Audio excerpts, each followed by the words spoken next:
CFAX Victoria, an iHeart radio station. If it's happening, it's here.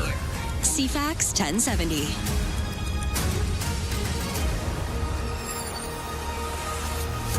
Hello, good morning. It is 6 o'clock on Tuesday, June 30th. Cloudy today to start, but a mix of sun and cloud with a high of 19 expected. We'll get you a full forecast in a moment. Right now, the news begins.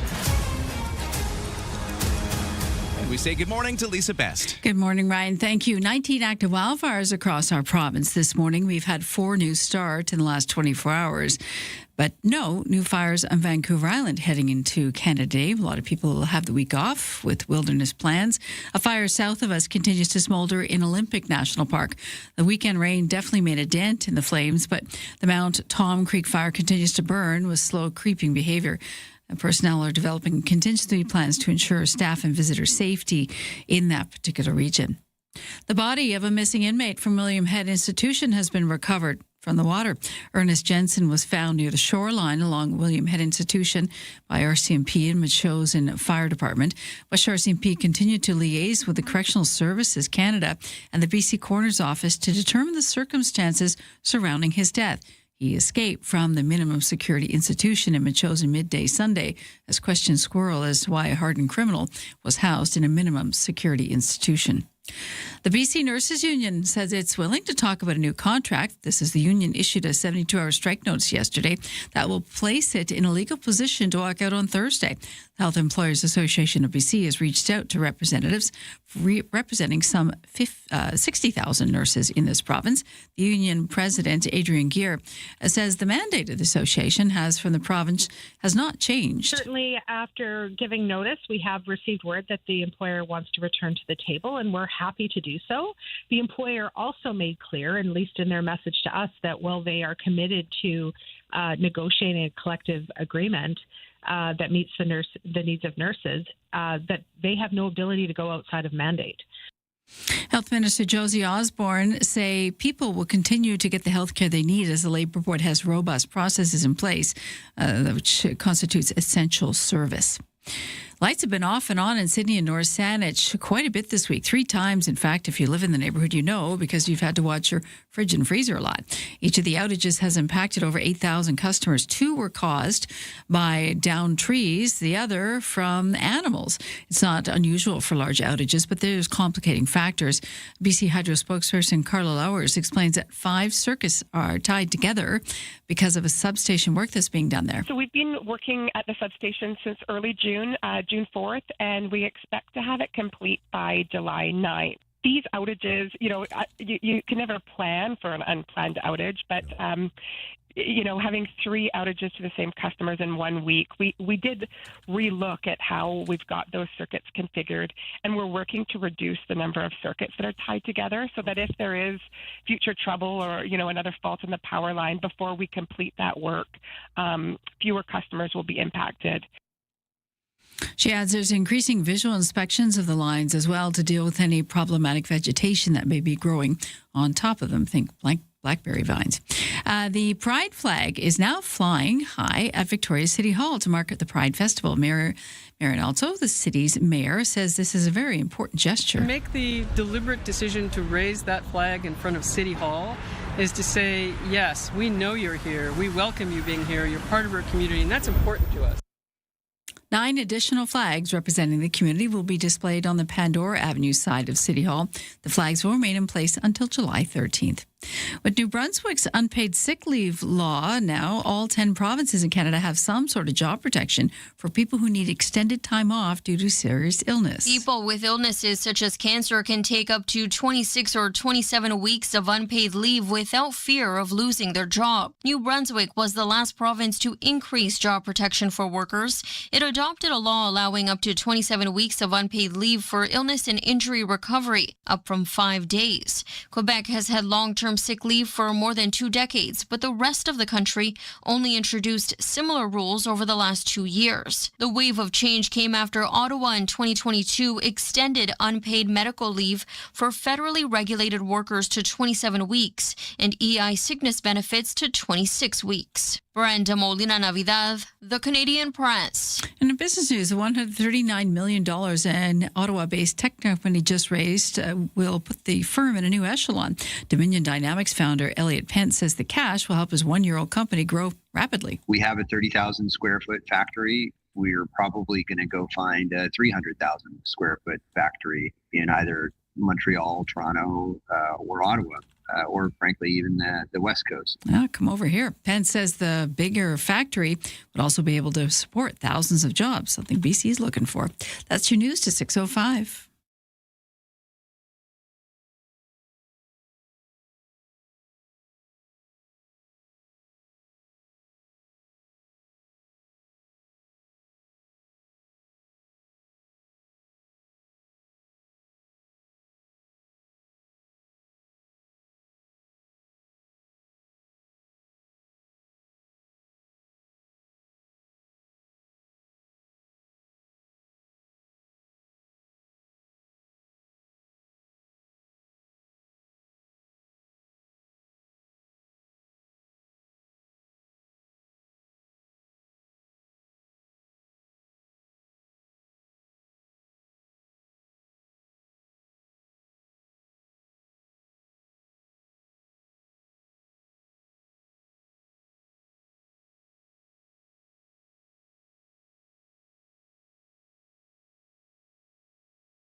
Your CFAX 1070 news poll question ahead of Canada Day tomorrow. How patriotic are you compared to July 1st last year? 29% say they're more patriotic, 8% less, and 62% about the same. You can vote at CFAX1070.com, also on the iHeartRadio app. I'm Lisa Best, your news time, 6:07. Thanks, Lisa. Good morning. Welcome to the day. Welcome to the day before Canada Day. Right? Canada Day Eve. That's not a thing. Well, it could be. It's got a ring to it. I'm very excited. Positive. I'm excited. Me too. It's going to be good. Midday off. That's going to be very midweek. weird. Midweek. We that's got it. a midweek holiday coming Right? at us. Weird. And the weather's actually looking pretty good. I Okay. think for some people, and we'll give you the details coming up in a moment. I think for some people, this is the ideal forecast because Okay. it's going to be a mix of sun and cloud with highs of 18. So it's not going to be blisteringly hot, but you know what? That is just such a nice, mild day. It's so pleasant. It is a pleasant Canada Day. So no rain. No rain. Actually, we were talking yesterday about how there was a chance of showers for Thursday. Yes. That chance of showers is now gone. That's what July brings us. No a chance of longer. showers, and then it's gone. That's what happened. Yeah. But yeah, it's just a really nice, mild, pleasant week ahead of us. Actually, every day this week is going to be kind of like today, just sort of a mix of sun and cloud, highs in the high teens. And I guess I've just gone and done it. I've given you the full weather forecast, haven't I? I said I was going to do it later, and then I just went and did it. Well, it was exciting because it was so pleasant. And then there was no rain anymore, and then there was... That's what the word pleasant. It just It's a good word. makes you feel good. Texter at 71010 says, good morning. Fun Canada Day tomorrow. I really do like the idea of making some noise at 10 a.m. on Canada Day, singing our national anthem, and making some noise somehow. Yeah, I like that. Is the 10 a.m. thing a thing? I don't know, but... Am I missing something? Why not? I don't know either. Oh, no. Anytime you want to belt it out, you go right ahead. Texter. We'll hear it downtown later a lot. Texter at 71010, do elaborate. Let us know. Is 10 a.m. a time? Because if it is, I'll get out there. I'll make some noise too. Let's all do it. And if you got a big party going on, let us know. We may not show up, but it's nice to share if you're going somewhere cool. Well, you know who does have a good party going on? Who? Team Canada. Let's talk about the sports because we're going to talk about how Canada now has a date and an opponent for its round of 16 match at the World Cup. It's Morocco, which beat the Netherlands 3-2 in penalties last night. This was going on in Mexico, in Guadalupe. They'll face Canada on Saturday in Houston. 10 a.m. is the time. Morocco now ranked 7th in the world and will be favored to get past the resilient Canadian men's team. Canada beat South Africa 1-0 on Sunday in its round of 32 match. So there we go. We got Saturday all set up. We've also got the other matchup.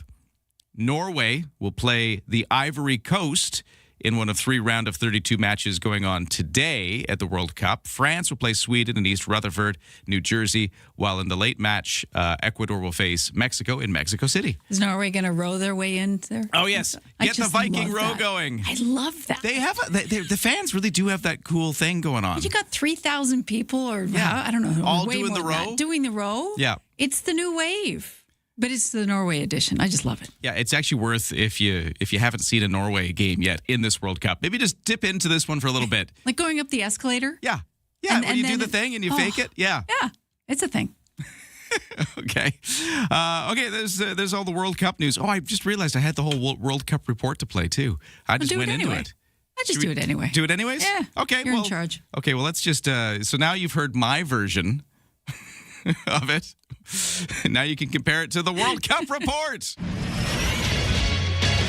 This is your TSN Radio FIFA World Cup 2026 update. I'm John Rodenberg. It'll be Canada and Morocco in the round of 16 at the World Cup. Morocco advanced, defeating the Netherlands 3-2 on penalty kicks. What a story in the Estadio Monterrey! What a clash! The two teams had battled it out through 120 minutes, even at 1. Morocco tied the game in the first minute of stoppage time after the Dutch opened the scoring in the 72nd minute. Canada and Morocco will meet Saturday afternoon in Houston. In the biggest upset of the tournament so far, Paraguay finally converted on its third penalty kick attempt to win the game, defeating Germany 2-1. It's the first time in its World Cup history the Germans have lost on penalty kicks. There was also late drama for Brazil, which scored a 95th minute winner to defeat Japan 2-1.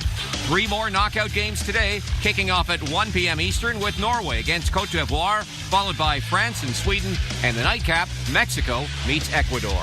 You can watch the FIFA World Cup matches on TSN, CTV, Crave, and streaming at tsn.ca. Listen on the TSN Radio Network with all games streaming on the iHeartRadio app. There you go. That's your World Cup report, and that's your sports. And a texter at 71010 is just reminding us of why 10 a.m. is the time to make some noise. Of course it is. I forgot about this. This is when there's this effort to try to get everybody in Canada singing "Oh Canada" at the same time. That's right. Okay. So 10 a.m., they want the whole country. If everybody could just go outside and sing "Oh Canada" at the top of your lungs. Thank you for reminding me of that. In fact, we're going to talk to that organizer later in the show today, I think, just to kind of refresh everybody about this, because it's sort of a neat thing. It's just a Victoria woman who just decided this would be cool. There's not like a commercial campaign or something here. It was organic. It's a very organic thing. I love that Very BC. She did it last year, and it kind of worked, and now she wants to see if she can make it even bigger. So we're going to talk to her later in the show. Nice. But now we got to take a break because we got your traffic and weather coming up in just a moment. And this whole morning show is brought to you by Thrifty Foods, where Summerfest is on now. Thrifty Kitchen's kebabs set the stage for your summer barbecue. Choose from up to 8 ready-to-grill varieties.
All right, now to the CFAX 1070 traffic and weather, where we are looking at a fairly clear day again. It's again just a very sort of commute-free kind of week, I think, with everybody off for the Canada Day week, or maybe it's the first week off of school. Whatever the reason is, not a lot of people have been driving this week, so smooth sailing there, no crashes. A couple of roadwork things to let you know about.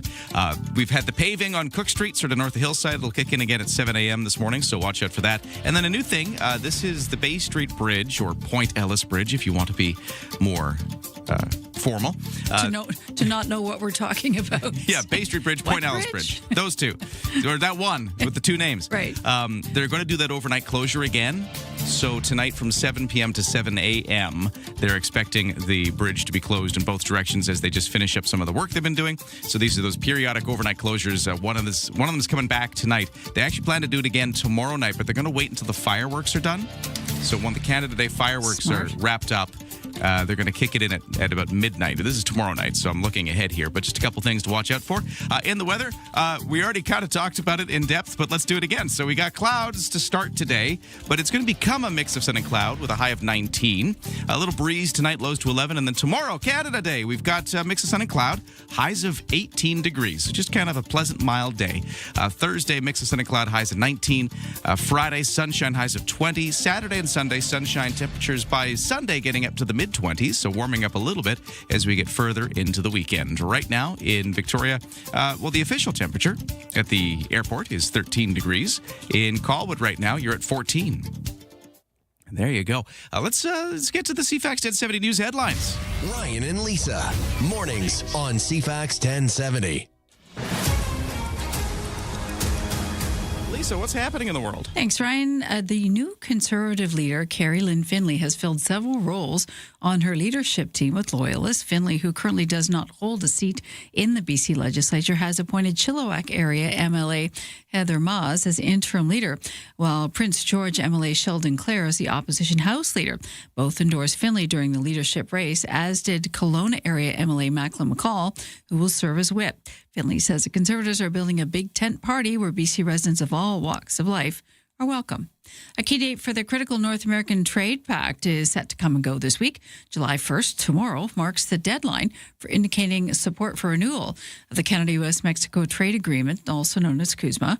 While Canada and Mexico had said they want a 16-year extension of the agreement, the U.S. president continues to push for concessions from its closest neighbors.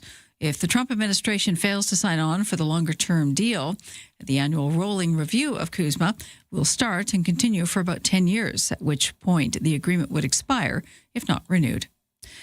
And on the court today, something interesting. Tennis legend Serena Williams set to make her return to the Grand Slam singles action today at Wimbledon. The 44-year-old is taking on a player half her age, or so, 20-year-old Maya Joint of Australia. It happens this afternoon. It's the main attraction on day 2 of the All England Club. Williams returned to the doubles court earlier this month at Queen's Club with her Canadian partner. She then accepted wild cards to play in both singles and doubles tournament at Wimbledon. The latter she'll play with her sister Venus, something that's definitely to look forward to for tennis interest.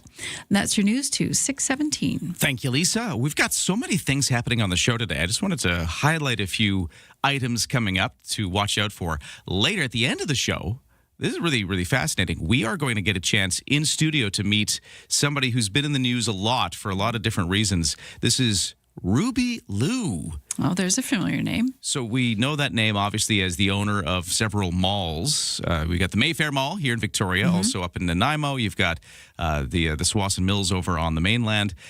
So that's one of the ways we know her. She was also involved in a bid to try to take over the leases of all of the defunct Hudson's Bay stores. That's right. Yeah. Which ended up in a bit of court drama. In the end, it didn't work out, but some of the mall owners were fighting it. And anyways, it never came to pass, but she had this vision for trying to create this new kind of department store experience in these former Hudson's Bay department stores. Yes. So she was in the news a lot for that. And anyways, just a fascinating character. We've never had a chance to actually speak to her directly. Until now. So coming up at the end of the show, Ruby Liu will be here. I want to find out more about kind of what makes her tick and what she's got planned for some of these local properties she owns, and how that what was her vision for all of those Hudson's Bay department stores that she was trying to do, and with that not working, does she still have an idea to bring that some other way? Anyway, I got all these questions. Maybe a different place too, and the fact that she's coming into studio with a translator, you'll be able to watch on CTV as well. Yeah, exactly. You can watch us on CTV Vancouver Island or on YouTube, where we're streaming right now.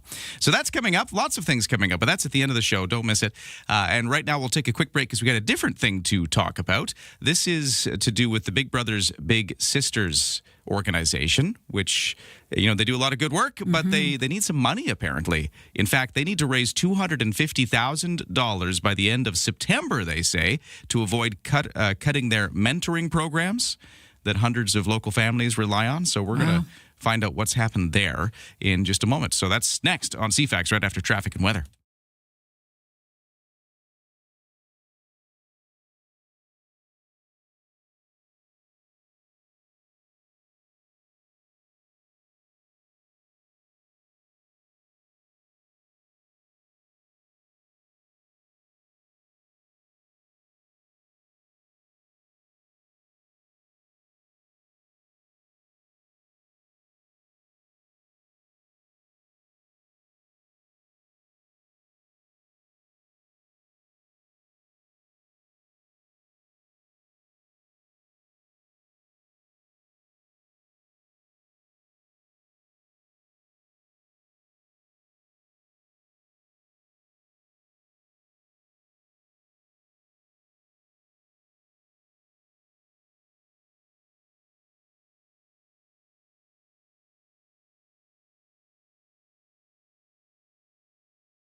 Good morning. Let's take a look at CFAX 1070 traffic and weather. The time is 6:21, and it is going to be, I think, another easy commute today. This has been sort of the story of the week. I think a lot of folks are off with Canada Day falling in the middle of the week tomorrow. Not a lot of congestion right now at all. No crashes out there. Really nothing to see.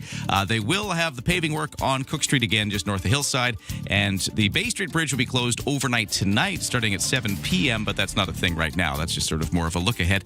BC Ferries, let's take a look there. We've got no sailing waits, 7 o'clock sailing, about half full. And in the weather forecast, a mix of sun and cloud today. Eventually, it's a little overcast again to start. We did that yesterday, too, kind of started with the clouds. But as the day went on, you know, we got some good sunny breaks. It warmed up quite a bit once you got the sunshine on you. And I think that's the story again today, with a high of 19 degrees. Right now, it is 13.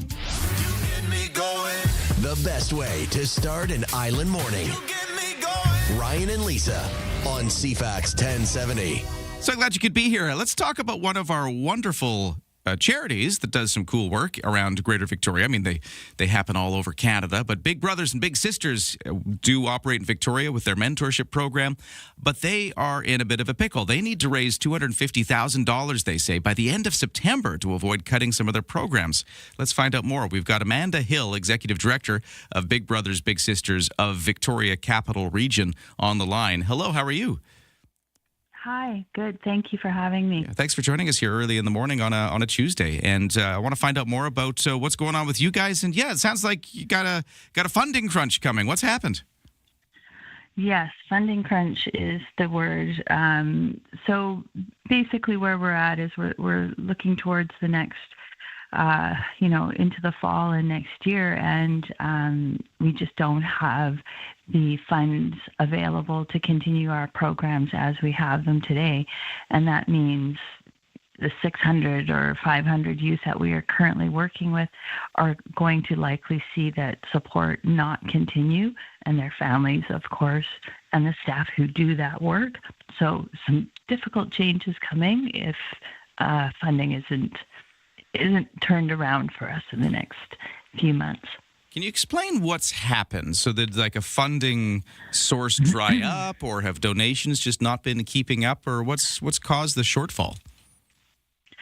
Yeah, it's a combination of several factors, not one sort of significant piece, but we get funding from several sources, and actually folks often ask us about that. Well, doesn't the government fund your programs? And they do offer some funding for sure, and that's provincial funding and some, the municipal funding. It's difficult because the costs of doing those services that we provide have gone up and up and up. We know that this is an expensive city to live in, and it's an expensive economy in all sorts of ways for everyone, and those costs are inflating for us as well, and that funding doesn't keep pace with the costs increasing. So yes, we do get some funding, but it hasn't gone up at the same rate as the cost of providing the services has increased. And then we also receive donations from individuals and businesses. And again, they're also feeling that economic pressure and not contributing as much as historically. Foundations that do support us are also having to really choose carefully how they give their funds and what their priorities are. And those kinds of funding opportunities are really, really intense because there's so many great charities doing work that the competition for those funds is really, really hard, and many deserving charities are after the same money. And then we also do sometimes events, and as we know, in our community, there's lots of great charity events. And for us, we haven't seen the revenue come through that we need from those kinds of events, and we're a small team, so we don't have the capacity to host a huge event that raises lots and lots of money. We also want to take the programming money and the funding money that we have and put it into our programs rather than put it into hosting events that doesn't necessarily give us what we need to continue. So it sounds like a perfect storm of things just happening, causing this shortfall. Yeah, exactly. Okay. Combination. Yeah, definitely. Let's just remind people quickly of what you guys do. I think Big Brothers and Big Sisters, people are very well aware of it, I think. But just in case you aren't, you give those mentorship programs to youth, right? Talk about what you do. Yeah, so we provide life-changing mentorship for youth. We set them up with a trusted adult. We do one-to-one mentoring across 12 communities here in southern Vancouver Island. And what that means is somebody who needs a friend, needs somebody to listen to, needs a trusted adult, we set them up with that person. And not only do we match them, but we support them through their journey. Sometimes for years and years, they become so connected. And many times that big brother and little brother or big sister and little sister stay connected well after they graduate out of our program. And we support youth 7 years old up to 18. We do in-school mentoring where we have one-to-one matches that happen in school during the school day. We have a program called Be You for gender diverse youth and female identifying youth that we run in the schools and in the summer. And we have a program for youth who are part of the 2SL LGBTQIA+ community. It's called PRISM. And so all of our programs are offered free of charge to kids who need that person in their corner, that adult that's going to help them, listen to them, be there when they need somebody to talk to. We're talking to Amanda Hill, Executive Director of the Big Brothers Big Sisters of Victoria Capital Region.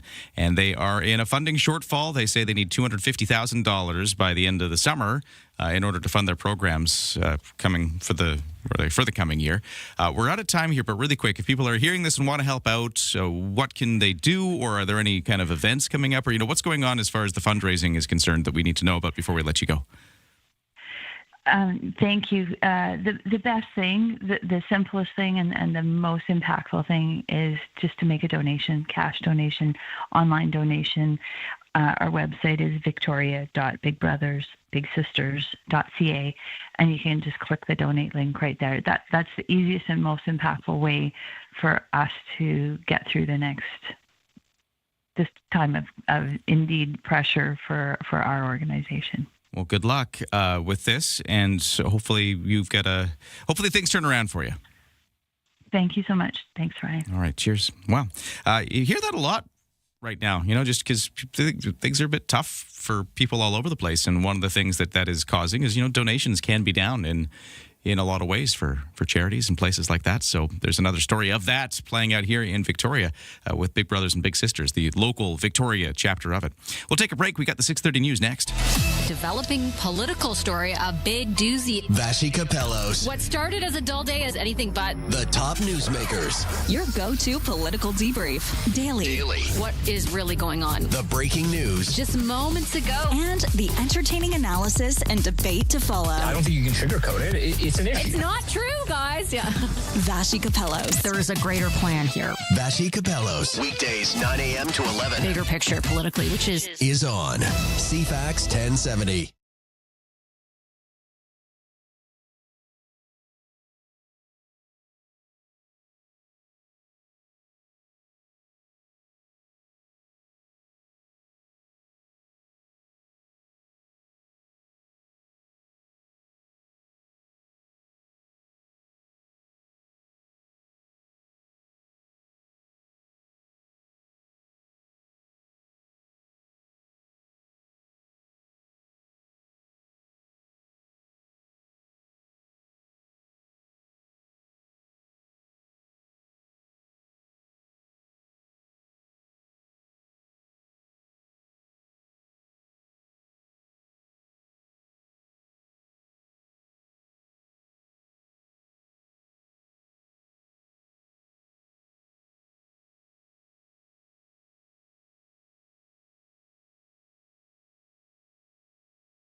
CFAX Victoria. An iHeart radio station.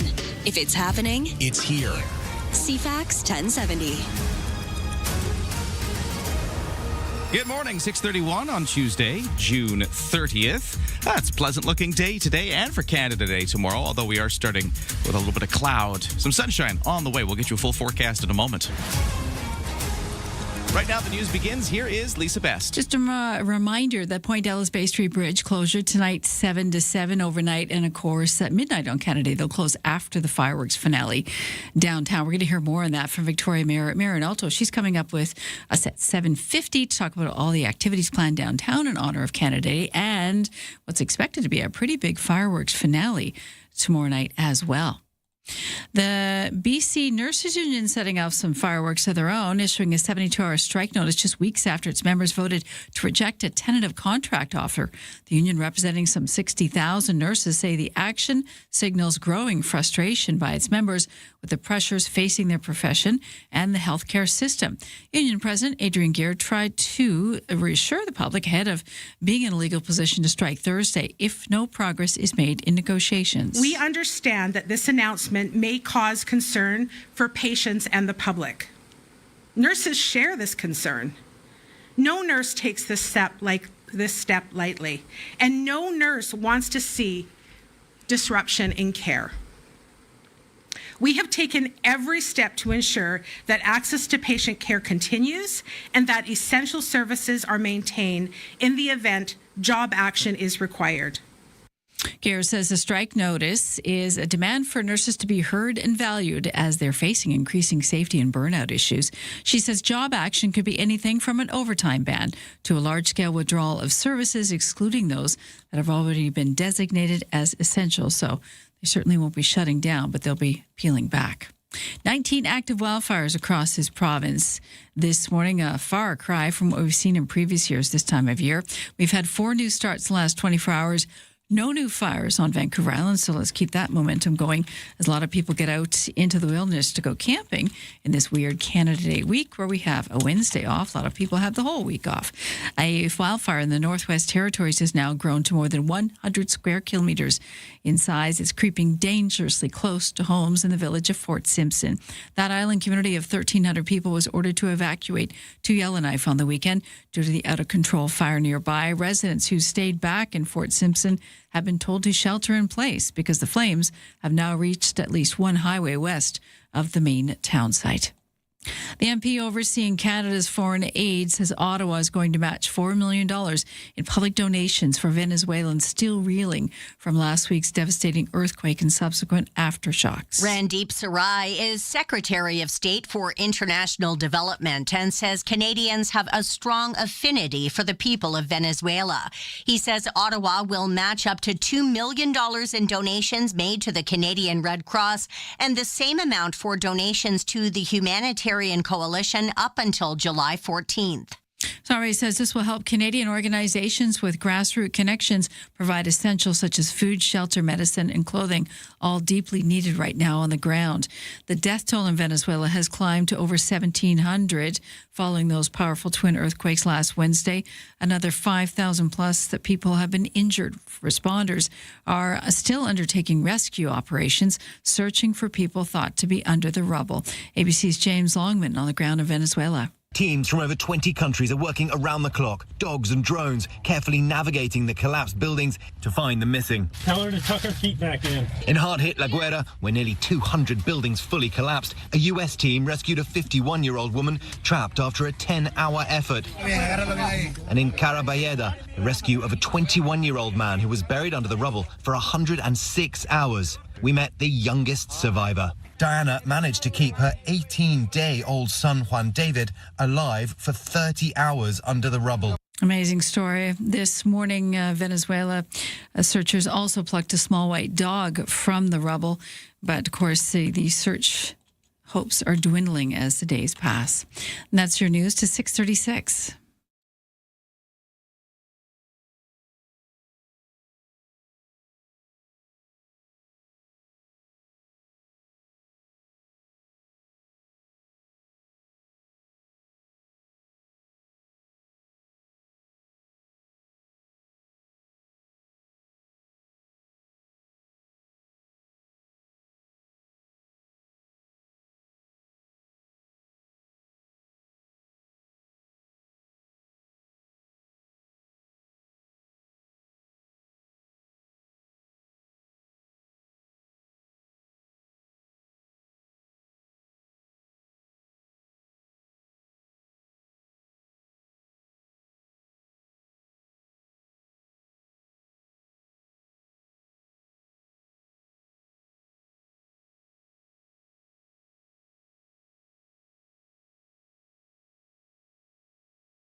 Your CFAX 1070 news poll question ahead of Canada Day tomorrow.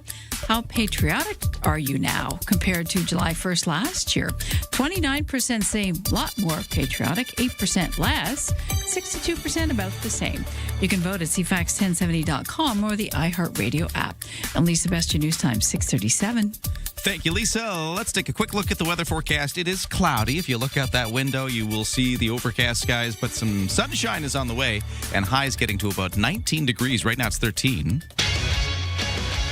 Full forecast to come. Right now over to the sports. And speaking of sports, texter at 71010 saying, hey, the good fireworks are coming tonight. Right. At the Harbour Cats game. It's true. Yeah, because you got Canada Day fireworks in the Inner Harbour tomorrow for the City of Victoria's Canada Day festivities on the day itself. But on Canada Day Eve here, we've got the Canada Day fireworks night at the ballpark. The Harbour Cats are hosting the Nanaimo Night Owls. Yeah. The game starts at 6:35.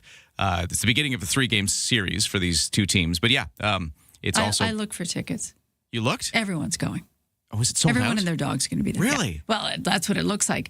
Here's one seat over here. Okay, which, so maybe which some is tickets. Rare for her. So you might want to check if you're thinking of going. Okay. There may be walk-up, but from what I saw, it's like this is going to be a very popular, very full game tonight. And it's kind of neat because you got to hang out afterwards. Most people just leave. Yeah. And you hang out and you wait for dusk to settle. And then you see the firefighters out in the distance on the field. And the players help with it too. It's all hands on deck. That's cool. So it's actually really cool. But they do a pretty wild fireworks display because I remember watching it in past years going, it's over, right? Oh, no, we're going again. There's more. Oh, there's more. There's more. And so it was quite a joy to have it keep going on, thinking, wow, I got fireworks and the game. Yeah. No, they do a great job there at Wilson's Group Stadium, Royal Athletic Park. The Victoria Harbour Cats in action tonight. And it's their fireworks night. That's pretty cool. And then in the majors, Toronto Blue Jays snapped a 6-game losing streak last night with a 2-1 win over the struggling New York Mets in the opener of a 3-game series at the Rogers Centre. So that's the other baseball story. And then over to the World Cup, Canada now knows who it will play on Saturday in its round of 16 matchup. Morocco is going to be the opponent for Canada. They beat the Netherlands 3-2 in penalties last night. So it was 3-2 penalties. Game was in Mexico. By the way, I was watching that one. The stadium in the Monterrey, they call it. Yes. What a stadium! I And just know. They do it big, don't they? the stadium was crazy. There's this like beautiful mountain behind. They kept taking like the vanity shot of the city. Yeah. And man, it just looked fantastic. Anyways, I'm digressing. I was just blown away by it. You're right. So some of these stadiums are almost works of art in themselves. Some of the American stadiums as well. You know, like I'm not always a guy who watches a lot of American sports, so I don't necessarily see these things all the time. Yeah. And like it's pretty cool. I'll watch some hockey and stuff. I don't always watch the big NFL football and the things that these things take place in. But the stadiums are crazy nowadays. There's a lot of money that goes into it, Ryan. The ones that like open up like flowers. It's madness. Anyways, when you got the money to throw into it, you could do whatever you want. I'm definitely displaying my ignorance here, but these stadiums are crazy. Well, it's Anyways. good though because we're all sort of jumping. Not all of us. Some of us, like Steve's, already on it, but getting on that soccer bandwagon. The beautiful game, getting into football. And Steve, sports guy Steve, is often, because we've talked to him about the BC Place Stadium stuff with the Whitecaps. The Whitecaps aren't happy with the stadium and they want to find something else. And I'm always like, BC Place Stadium is great. What's wrong? And Steve's like, well, it's not quite keeping up with the Joneses when it comes to some of these things. And I never quite got it, what he was saying, until I started seeing these other stadiums. He's patient with us, isn't he? He understands. Steve. That's why we keep you around. Steve. What was I saying? I was talking about Morocco. Morocco's going to play Canada because they beat the Netherlands. By the way, Morocco ranks 7th in the world, so they're going to be a tough nut to crack when it comes to the Canada game on Saturday. But hey, I like an underdog story. That's what's going on. That's your sports to 641.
CFAX 1070 traffic and weather at 642, and the roads are clear. No commuters. It's just a commuter-free week. Although I shouldn't say that. There are some people out there. It's just much lighter than usual if you are commuting today. And for the construction situation, at about 7 o'clock, we'll get the paving work back on. Cook Street, just north of Hillside, is this stretch. Sometimes even full closures or just obstructions for that stretch of road while they do that work all through the week. And in the weather forecast, we're starting off cloudy, but we will get into a mix of sun and cloud later today. Kind of like what happened yesterday. Sort of same story, same forecast, really. Highs to hit 19. A few clouds overnight. A little breeze off the water. Lows to 11. And then tomorrow, Canada Day. Cloudy to start. just like today, but then a mix of sun and cloud as the day goes on. We'll be a bit breezy off the Juan de Fuca Strait, but otherwise just a fairly pleasant day with a high of 18, mix of sun and cloud. Thursday, mix of sun and cloud, high of 19. Friday, sunshine, high of 21. Saturday, sunshine, high of 20. It's just kind of this kind of pleasant forecast. It doesn't change much. I like the very word pleasant. mild. We keep putting the P word in there. I like it. It's just right there. It's right there in the sweet Very spot. pleasant. It's the Goldilocks forecast. It's not too warm. It's not too cold. That's it's good. Just right. Yeah, I like it. Right throughout. Use that one. Yeah, I like that. Right now it's 13 degrees. On the markets, well, nothing to say yet just because the opening bells have just rung out. So let me tell you how yesterday closed. S&P TSX down 156 to 34,823. The Dow up 306 to 52,182. NASDAQ up 522 to 25,820. These were all yesterday's closes. And the Canadian dollar and overseas trading at 70.3 cents US. Still kind of slumping there, down a little bit from the close. Let's get started. Start your day informed and entertained. Ryan and Lisa, mornings on CFAX 1070. Well, we were talking about how the Harbour Cats have fireworks tonight for Canada Day at Royal Athletic Park. We've got the ones downtown in the Inner Harbour at 10:20, I think is the precise time. They'll be firing those off from the Inner Harbour in Victoria. But I got this texter at 7:10 saying there's also fireworks in Sydney this evening. Okay. And they do their parade tomorrow. They always do a great Canada Day parade. So hold on. Sydney's having their fireworks tonight? According to this texter. Okay, that's cool. Yeah. Because if you, for some reason, can't stay up late Canada Day. Yeah. Then you can check out the fire. Well, you can do double fireworks then. Right? You could. You could. Well, you've got Harbour Cats tonight. Yeah. Sydney tonight. Then you got downtown tomorrow. Okay. There's lots of fireworks you can check out. And actually, there's probably a lot more. So if you know of a cool fireworks display or Canada Day event that you would like everybody to know about, feel free to text us at 71010. Let's crowdsource this thing. Give us your tip. The Gorge Canada Day picnic will be happening along the Gorge. Cool. Yeah. This is where they close down parts of Gorge Road West between Tillicum and Admirals. They have like the fancy pancake breakfast there. They get a whole bunch of different stuff. There's a show and shine with some old cars. There's music. Okay, vintage. They bring out the vintage cars. Excellent. This thing is always a cool thing. I mean, those are just some examples. I could keep going. You can let us know. Yeah, and especially if you let us know at 7:10:10, what's the Canada Day festivity around Greater Victoria that you're the most excited about? Let us know. Right now, it's 6:46. Here are the headlines with Lisa. RCMP believe that capsized fishing charter boat went down in very deep waters off the coast of Richmond. They say the RCMP underwater recovery team will arrive in the coming days to locate the boat using sonar. The cause of the sinking isn't known, but after an exhaustive search in the area in the Georgia Strait, police say all 6 still missing from Sunday's incident are now presumed to have drowned. No one was wearing a life jacket.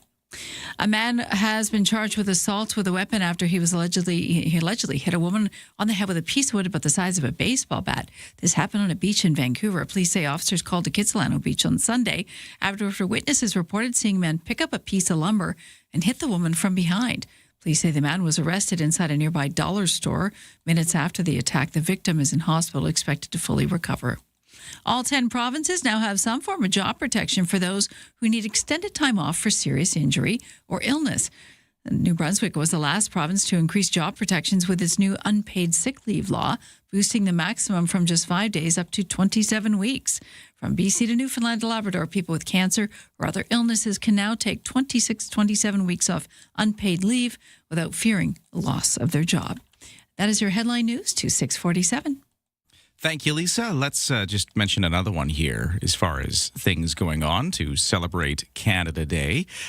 We will also have in Langford, of course, along Station Avenue, some activities going on there. That's a hot spot. This is where they've been doing a bunch of the other stuff. Like, isn't that where the World Cup, World Cup screen has been for watching those games? But they've also got food trucks and some live entertainment, family festivities for Canada Day going on there as well. So there you go. There's lots to go. Keep them coming at 7:10:10. Right now, though, something to check in on is water. Here in the capital region, I always say how blessed we are because we've got this big old reservoir that keeps us going through the dry months of the summer that we're about to enter into. But not all of the island is in that boat. The Cowichan Valley Regional District is launching 4 new water conservation rebates, trying to get people to reduce their outdoor water use and improve their drought resilience in the face of a dry year. I mean, dry several years for the Cowichan area. So we're going to reach out to them and find out how they're doing in just a moment here on CFAX. Where the noise stops and the conversation begins. Hey, it's Friday. Welcome to the Graham Richardson Show. The stories that shaped your week aren't just headlines. They are the moments we live through and the decisions that change what comes next. Let's take a closer look at that together. It's national conversations. From major policy shifts to the fun, unexpected trends and friends everyone will be talking about. It is intelligent, unpredictable, and completely Canadian. Stay informed. Stay ahead. The Graham Richardson Show. Friday morning at 9 a.m. right here on CFAX 1070.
Hey, it's 6:50 here on Tuesday morning. What's going on the roads? Well, you tell me at 7:10:10 if you see a crash or something else affecting the morning commute.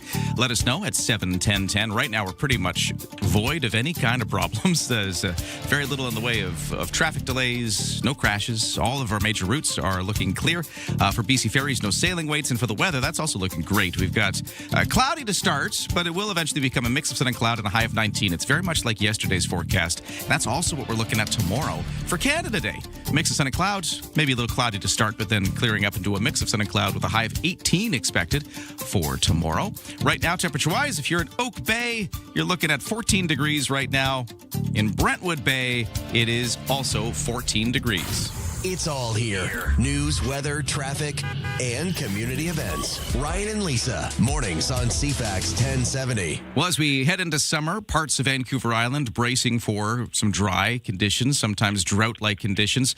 One of those areas we're checking in on is the Cowichan Valley Regional District. Their manager of environmental services, Jeff Moore, is here as they prepare to launch 4 new water conservation rebates to try to get people to reduce their outdoor water use and improve their drought resilience. Jeff Moore, thank you for joining us here. Good morning. Great to get you here. So I understand all this comes amid the region under Stage 2 water restrictions right now, talking about the Cowichan Valley Regional District, and you are ready to tighten up further on Friday to Stage 3 water restrictions. What's the situation like right now as far as kind of the dryness in the Cowichan Valley? Well, I don't think it's any surprise to any of your listeners that it's been a pretty dry winter, a lot less snowpack than normal, and we've had drought conditions throughout the region going on throughout the spring, and we expect that to continue throughout the summer. So there's not as much water in the lakes or rivers or in the groundwater as we normally have, so we're trying to get people to reduce their water use. And for the Cowichan Valley, a lot of your water does come from groundwater, is that right? Or also diverted from some of those lakes and streams and rivers? Yeah, we've got 22 different water systems all across the region, and the majority of those are on groundwater wells. And then the municipalities also have some of the big systems that are on groundwater wells too in a lot of cases. Right, so that's where your water is coming from, and there's only so much of it, especially when it's been dry for so long. So talk about the rebates you've introduced. What are these? Yeah, so to help people out with being able to use the limited water that we've got wisely, we're offering an incentive program where people can get some money in rebates for various water conservation measures. So these are things like rain barrels and drip irrigation systems. And how does the rebate work?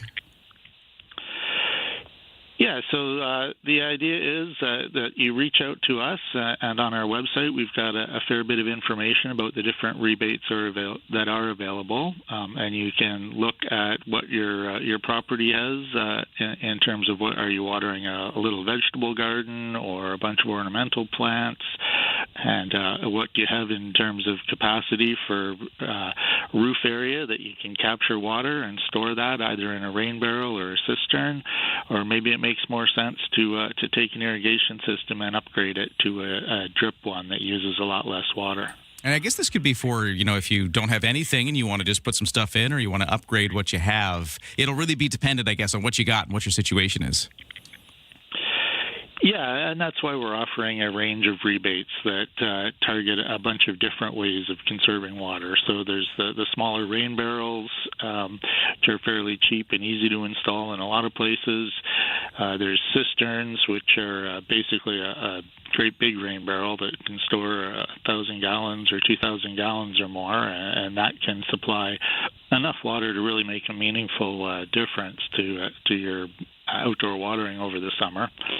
And then things like drip irrigation and smart irrigation systems that really make sure that any water you're using is going where it's intended to get to the plants, and it's not being wasted through evaporation or sprinkling your driveway or things like that, which really aren't a good use of the water that we've got.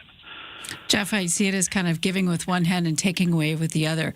You took away a lot of the ability for their neighborhood to use water in ways that probably weren't water prudent for what you're dealing with a couple of weeks ago, and now you're giving back. Was there actually interest from the public that spurred this forward? Were people asking for this from you? Yeah, this has been a topic that's been coming up for a number of years, and we've been building towards this. We did a survey over the winter of residents to see what kind of rebates might be of interest to them, and we also had a look at what a lot of other jurisdictions are doing. So the regional district in Nanaimo has a similar rebate program. So we're modeling after that. And, the program opened yesterday, and we've already had some applicants, so there seems to be some interest out there. That's good. It's almost like a re-education, is it not? Yeah, really with our water conservation, for the past number of years, the CBRD and a lot of the other jurisdictions have had water restrictions, so where we start restricting the types of water use that you're allowed to use. And it's really about prioritizing water use for those things that are really important, so primarily for food production and for being able to maintain the landscaping that people have, in a lot of cases, spent a lot of money on around their property. And then things that maybe aren't quite so important, like having a clean car or a lush green lawn. We don't let you use the water for that when it gets really limited. And the restrictions also are focused towards things like they're much more permissive for the drip irrigation and for hand watering. So these rebates and incentives are a way to help people work towards meeting those restrictions. They did say they would possibly fine people who were, shirking the rules. Has that happened? I know that within the CVRD and within some of the municipalities, there have been instances. I'm not sure if there's been fines issued, but there certainly has been warnings issued. And usually the first step in any kind of enforcement is education. Just talking to property owners and letting them know why sprinkling in the middle of the afternoon isn't the best for either the plants or for conserving water. And most people are pretty happy to comply once they understand what the rules are and why they're in place. Well, the rules are there as we head towards what could be another dry summer for the Cowichan Valley Regional District. That's what we're talking about specifically here. And they've got this new program, rebates for different things you can maybe install to conserve some water. If you want to find out more, Jeff, give us that website one more time. So you can go to cvrd.ca/water-rebates. I'm sure you could just Google search CVRD water rebates as well and probably get to the same place. But there you go. If you're in the Cowichan Valley and that's interesting to you, check it out as we head towards summer. Jeff Moore is Manager of Environmental Services with the Cowichan Valley Regional District. I appreciate your time today. Okay, thank you. Yeah, all right, we'll take a break. We got the 7 o'clock news coming up and much more on CFAX 1070, including how you can win some tickets to see Pacific FC this weekend.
CFAX Victoria, An iHeartRadio station.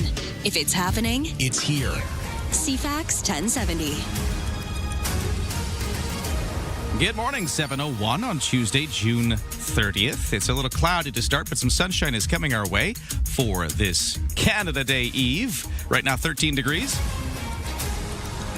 We'll get you a full forecast in a moment. Right now, though, here is the 7 o'clock news with Lisa Best. Thanks, Ryan. Good morning. Looking at dollars and cents here in this country. Stats Canada says our economy rebounded in the month of April with a 0.5% growth in real GDP. A strong showing from the oil and gas sector helped power the economy at the start of the second quarter. Growth was otherwise widespread across industries, with manufacturing, construction, and the public sectors all contributing to gains. The rebound comes after a contraction in March dragged the first quarter of the year into slightly negative territory. The result had sparked talk of a recession hitting the economy after a pair of consecutive quarterly GDP declines, though most economists said that label was premature. Michelle Zedikian, The Canadian Press. BC nurses could be in a legal strike position by Thursday. The union issued a 72-hour strike notice yesterday. Union President Adrian Gear says nurses have reached the breaking point. We are demanding to be heard. Nurses are demanding that our work be valued. And we are demanding that government and health employers recognize a simple truth. There is no healthcare system without nurses. For many nurses, this is more than a collective agreement. It is about a profession that has reached a breaking point. Gears says the strike notices demand for nurses to be heard and valued as they're facing increasing safety and burnout issues.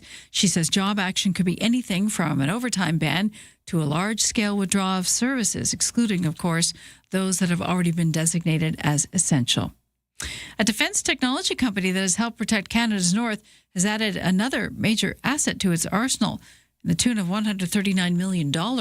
Dominion Dynamics founder Elliot Pence says the cash forms the largest Series A funding round for Canadian defense company ever in history. I think it feels like an inflection point, not just in the country, obviously for the business, but it's critically important that we have investors that are willing to take a swing for the fences. The round of financing Pence drummed up was led by Toronto-based venture capital firm Georgian. Conservative leader Pierre Poilievre shuffling the deck, his front bench lineup. He's named Ontario MP Michael Chong as the party's new finance critic. Chong is a veteran MP who served as the Conservative Foreign Affairs critic for the last 6 years. He replaces Jasraj Hallan in finance as the Alberta MP moves to the National Revenue File. BC MP Aaron Gunn is taking over the Ethics and Government Accountability critic role from Ontario MP Michael Barrett, who moves over to Veterans Affairs. Poilievre's senior leadership team, including his deputies and House leader, remains unchanged. Lisa Laporte, The Canadian Press. Death toll in Venezuela has climbed to over 1,700 now. Venezuelan lawmaker Jorge Rodriguez said there's another 5,000 plus injured following those twin quakes last Wednesday. Responders are still undertaking rescue operations, searching for people still believed to be alive under the rubble. ABC's James Longman is on the ground in Venezuela. The devastation is near absolute. Either every building completely demolished or very badly damaged. Rescue crews are still picking through the rubble. There is hope here that maybe, possibly, survivors might be found. A real danger, though, of unstable buildings coming down on these ongoing rescue operations, but increasingly now, with more bodies being pulled out, this is a recovery operation. The death toll over 1,700. The MP overseeing Canada's foreign aid says Ottawa will now match up to $4 million in public donations for Venezuelans still reeling from the devastation. They say that with Help Canada organizations will provide essentials like food, shelter, medicine, and clothing. That's your news to 7:05.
Your CFAX 1070 news poll question ahead of Canada Day tomorrow.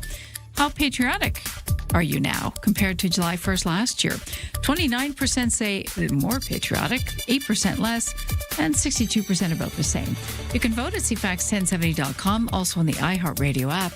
And Lisa, best your news time is 7:06. Thanks, Lisa. And good morning. Thanks for joining us here on CFAX this Tuesday morning. It's going to be a mix of sun and cloud eventually after some morning overcast, cloudy conditions kind of start to ease up, and a high will hit about 19 degrees. Right now it is 13 in Victoria. Over to the CFAX 1070 Sports, where at the World Cup of Soccer, we are going to see a Canada-Morocco matchup on Saturday for the round of 16 knockout phase. That's because Morocco beat the Netherlands in penalties last night. They had a tie game, 1-1.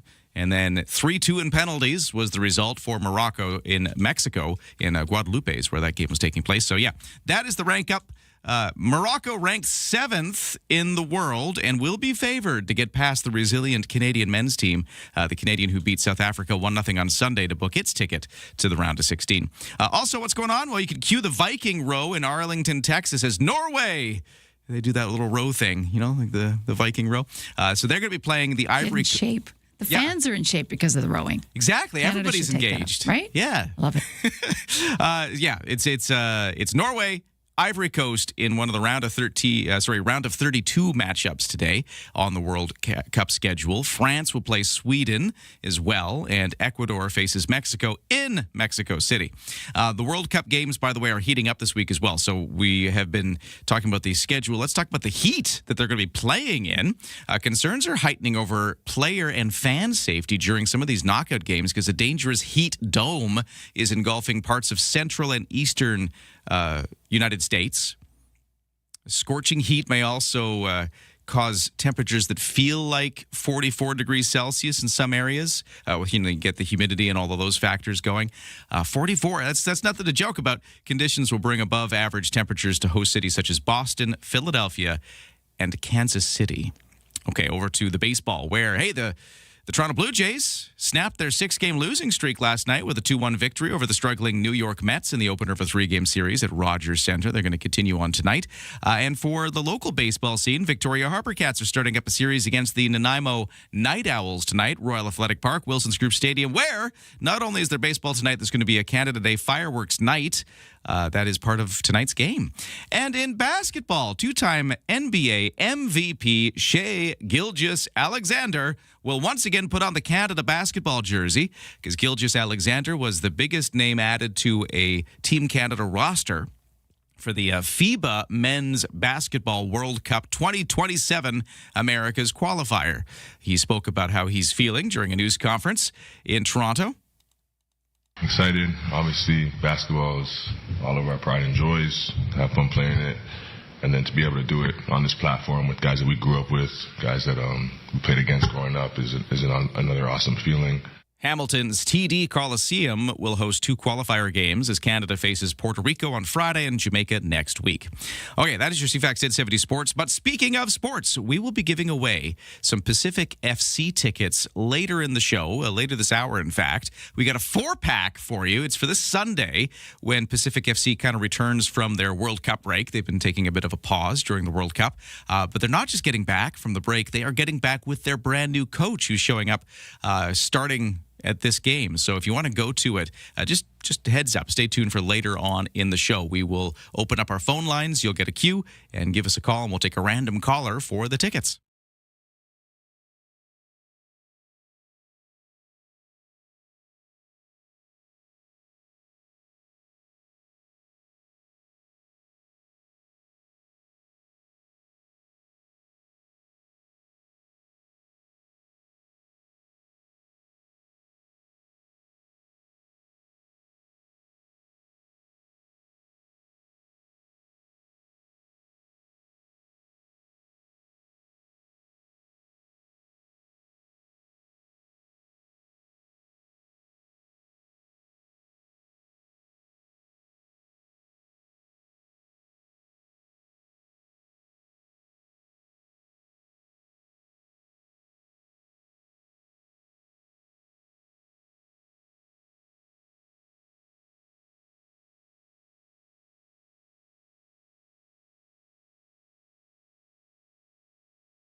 CFAX Morning Show brought to you by Thrifty Foods. Summerfest is on now, and Thrifty Kitchen's Kebabs set the stage for your summer barbecue. Choose from up to 8 ready-to-grill varieties. Okay, let's take a look at traffic and weather. Texter points out that they've still got the gas line installation on Caledonia. So Caledonia will be closed between Cook and Quadra. They're also mentioning Vancouver closed at Caledonia. So that is some gas line installation, which has just been ongoing there, causing some road closures today. One of the things to watch out for on your commute. For the BC Ferries, no sailing waits. The 7 o'clock sailing left okay with room left. The 8 o'clock is next. It's about 3/4 full at this time, so It's busy, but no sailing waits at BC Ferries. For the weather forecast, let's dive into this. So it's overcast right now, as you can see. We are going to get into a mix of sun and cloud as the day goes on. Highs of 19 degrees. It's very similar to yesterday. It's the same forecast, basically. Tonight, lows down to 11. Then tomorrow, for Canada Day, it's going to be cloudy to start again, just like today and yesterday. It's easing into a mix of sun and cloud for later in the day. Maybe a little windier tomorrow than it is today. A little breeze off the Wandafuga Strait mostly is where you're going to feel that. Highs of 18 degrees for tomorrow for Canada Day in that mix of sun and cloud. It's the same again on Thursday. Same forecast. We're just kind of carrying on like this. The difference I'll note on Thursday is yesterday in the forecast, we were thinking maybe a chance of showers was going to be a part of our Thursday. Well, that's gone. Forecasters now suggesting it'll just stay a mix of sun and cloud. Sunny on the weekends as we kind of just carry on this pleasant, stable weather. And right now, for the temperatures, it's 13 degrees at the airport. And in downtown Victoria, we are sitting at 14 degrees. First look at our market numbers. S&P TSX in Toronto is down by 42 to 34,781. The Dow in New York has gained 87 to 52,270. NASDAQ is up by 172 to 25,992. Canadian dollar at 70.4 cents US. Don't attempt your morning commute without us. Ryan and Lisa, mornings on CFAX 1070. Wow, it's so cool that we've got this 50-50 going right here on this radio station, also with our partners, CTV Vancouver Island and 107.3 Virgin Radio. It's the Mega Summer 50-50 supporting CFAX Santa's Anonymous and the Kids Count program, which is helping children and families around Greater Victoria beyond Christmas. You simply just go to the site. You can find a link off of CFAXSantas.com or go to CFAX1070.com and navigate to our contest area. And you can find a link right there. And you buy tickets. You can buy one ticket for $10, 5 tickets for $25, 20 for $50. It's just like you go to the baseball game and you see a 50-50. Yes. It's that, but on a much larger scale. Changing it. We're using it to benefit local families. Yeah. If you win, if you're the lucky ticket, you'll get a half of the pot. You know how 50-50 works. And CFAX Santa's Anonymous and the Kids Count program gets the other half, supporting children beyond Christmas. So we're hoping to raise some money, one, so somebody can win a bunch of money, and two, so CFAX Santa's Anonymous can help do the things they do all year round. The tickets are on sale now. We just opened this yesterday. Yes. The deadline is Thursday, August 27th. So you got a bit of time, but don't sleep on it. And then the draw will be the morning of Friday, August 28th. That is when you will find out. Already we've raised, the full pot is $385. Okay. We just opened Early it. Early days. So the winner right now would take half of that, but we're going to make that a lot bigger. Of course. So go check it out. The Mega Summer Kids Count 50-50. Could make your summer. Totally could. 7:15 now. Here are the headlines with Lisa. A new BC Conservative leader, Carrie Lynn Finlay, has filled several roles on her leadership team with Loyalists. Finlay, who currently does not hold a seat in the BC legislature, has appointed Chilliwack area MLA Heather Maas as interim leader, while Prince George MLA Sheldon Clare is the opposition House leader. Both endorsed Finlay during the leadership race, as did Kelowna area MLA Macklin McCall, who will serve as whip. Finlay says the Conservatives are building a big tent party where BC residents of all walks of life are welcome. A key date for the critical North American Trade Pact agreement is set to come and go this week. It's tomorrow, July 1st, marks a deadline for indicating support for renewal of the Canada-US-Mexico agreement, also known as CUSMA for short. While Canada and Mexico have said they want a 16-year extension to CUSMA, the U.S. president continues to push back and for concessions from its closest neighbors. If the Trump administration fails to sign on for the longer-term deal, an annual rolling review of CUSMA will start and continue for the next 10 years, at which point the agreement would expire if not renewed. And police here in BC believe that capsized fishing charter boat that went down in very deep water off the coast of Richmond, 6 people still missing, the cause of the sinking not known. RCMP say the underwater recovery team now will arrive in the coming days to locate the boat using sonar. No one on board was wearing a life jacket. 4 people were plucked alive from the chilly waters, 6 missing, presumed drowned. That's your news to 7:16. Thank you very much, Lisa. We're talking a bit about Canada Day with all of the festivities about to kick off. Well, some of them tonight. We've been mentioning some Sydney fireworks tonight before they do the parade tomorrow and all of these things going on. And another thing that'll be happening, although this isn't some official city event anywhere, this is just a grassroots initiative from a woman here in Victoria trying to get the entire country. I love this. To sing "O Canada" tomorrow on Canada Day at the same time. So for us, it would be 10 a.m., I believe is what she told us a while ago when we spoke to her.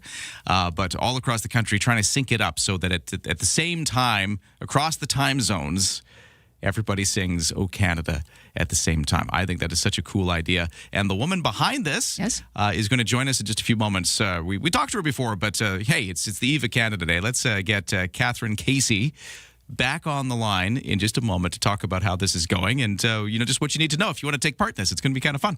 Also, if you got a crash, accident, or some other hiccup along the commute, let us know at 71010 because our traffic and weather is coming up next.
CFAX Morning Show brought to you by Coastal Heat Pumps. For a comfortable home, no matter the season, big savings on your heating bill. Talk to Coastal Heat Pumps.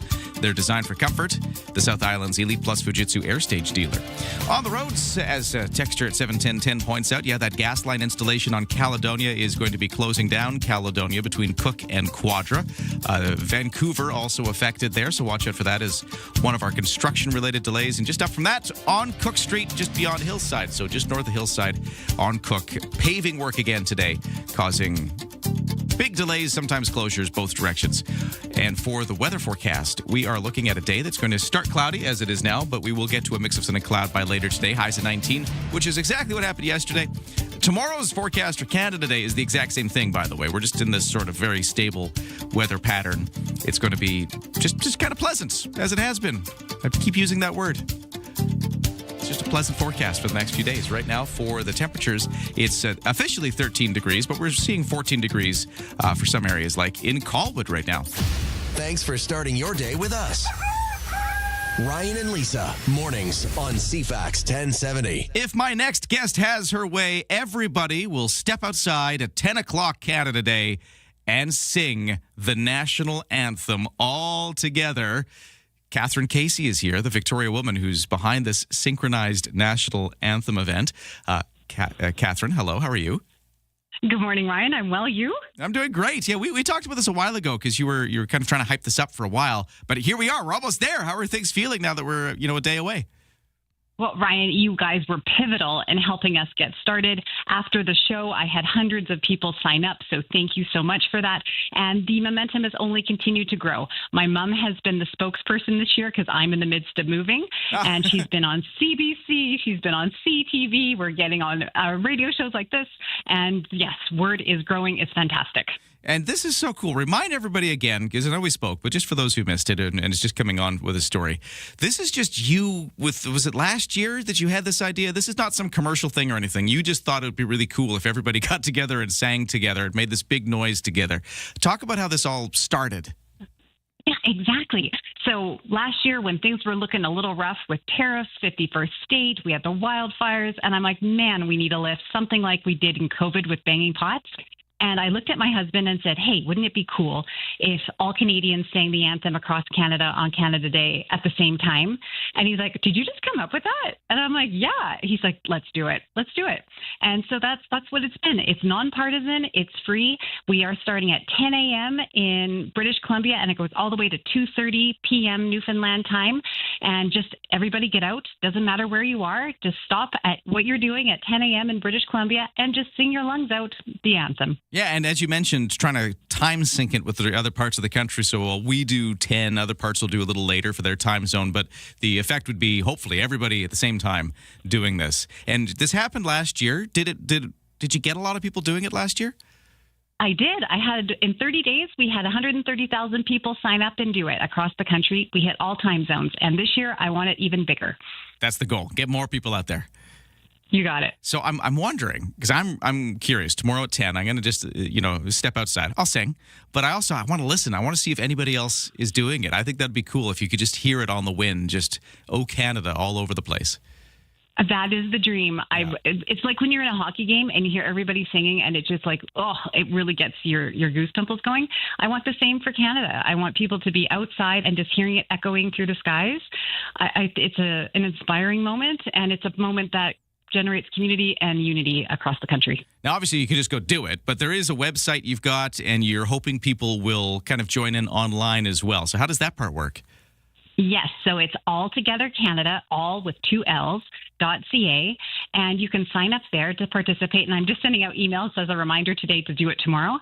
But the emails I've been getting, Ryan, people saying they're celebrating their anniversaries, people saying they're honoring their dads who've been in the military, people who are going to be in Ontario going to their church and playing the organ and singing it. Oh.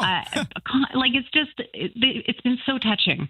People have really been inspired by the movement, really touched by it, and they've been willing and open to share those stories with me, which I'm so grateful. That's really neat that you're getting those stories. I love that people are using this as a way to kind of all connect and share stories like that. Yeah. Yeah, it's more than what I'd hoped for. I was hoping, frankly, just do it if you could, but that you're able to open up and say why it's so important to you. I just thank you, Canada, for doing that, for giving me that gift.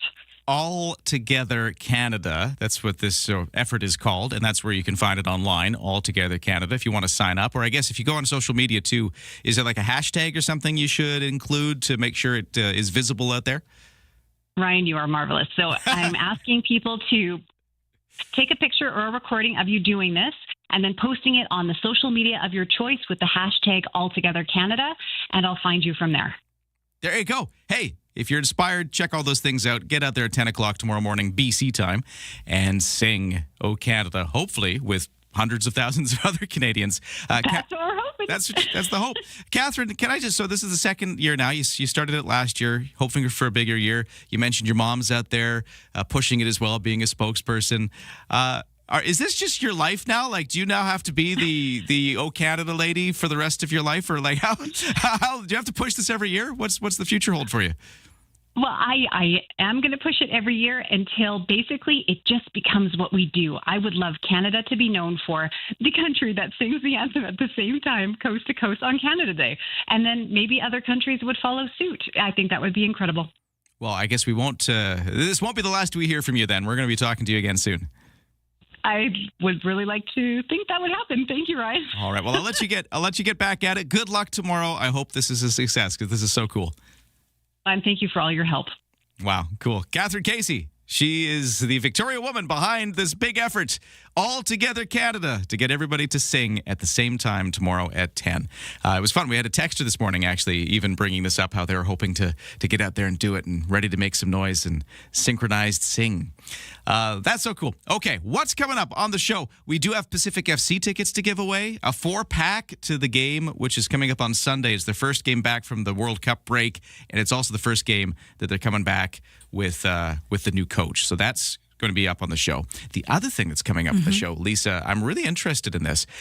Do you know the name Ruby Liu? Sure do. Yeah, she is the woman who owns Mayfair Mall. She owns the Swanson Mills Mall over on the mainland, just across the ferry. Woodgrove Center in Nanaimo. So she owns these properties. Central Walk, her company, owns these properties. Right. She was trying to create a series of department store experiences at the defunct Hudson's Bay companies, and there was a bit of a legal battle over that made quite a lot of news recently. So she's somebody who's been in the news a lot, but she's not somebody we've ever had a chance to talk to. But now we do have that chance because she's going to be joining the program at the end of the 8 o'clock hour. So don't miss that. A chance to meet and talk to Ruby Liu, the woman behind those properties, and just some interesting ideas. What is the future going to hold for her and places like Mayfair Mall? We're going to talk to her in about an hour, a little over an hour. Okay. Okay, we'll take a break right now, though, because 7:30 News is next. From CFAX 1070. Here's what's happening around the island. Downtown Victoria is alive with free soccer-themed events, live match screenings, and more. Details at downtownvictoria.ca. Celebrate summer at the 59th Annual Saanich Strawberry Festival, Sunday, July 5th, 11 to 4 p.m. at Beaver Beach at Beaver Lake Regional Park. Get more event info at CFAX1070.com. If it's happening, it's here. CFAX 1070.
CFAX Victoria. An iHeart radio station.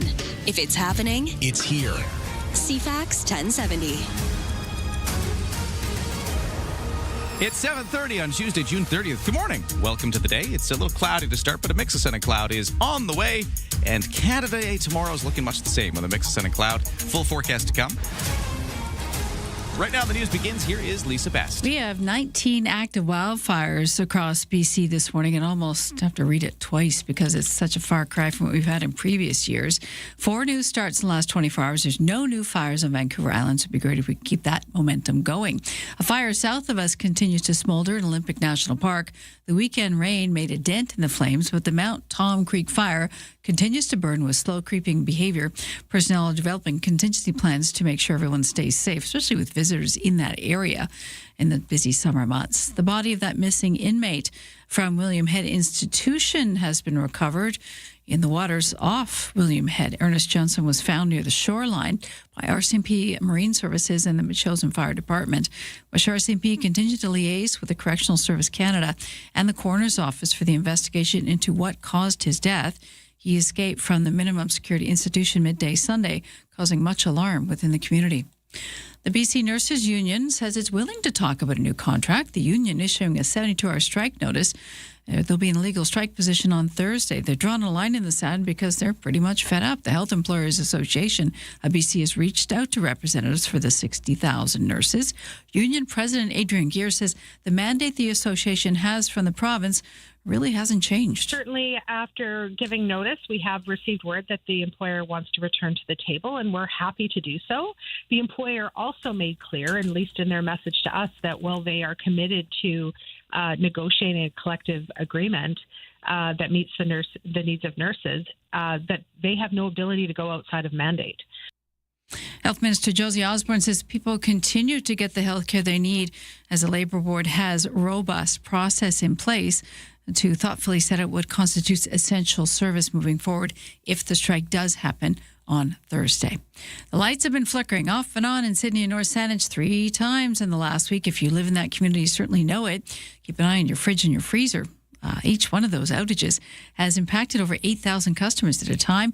2 were caused by trees on lines, the other from animals that got in the way. It's not usual for large outages, but there's complicating factors. BC Hydro spokesperson Carla Lowers explains that 5 circuits are currently tied together because of the substation work being done there. So we've been working at the substation since early June, June 4th, and we expect to have it complete by July 9th. These outages, you can never plan for an unplanned outage, but having 3 outages to the same customers in 1 week, we did relook at how we've got those circuits configured, and we're working to reduce the number of circuits that are tied together so that if there is future trouble or, another fault in the power line before we complete that work, fewer customers will be impacted.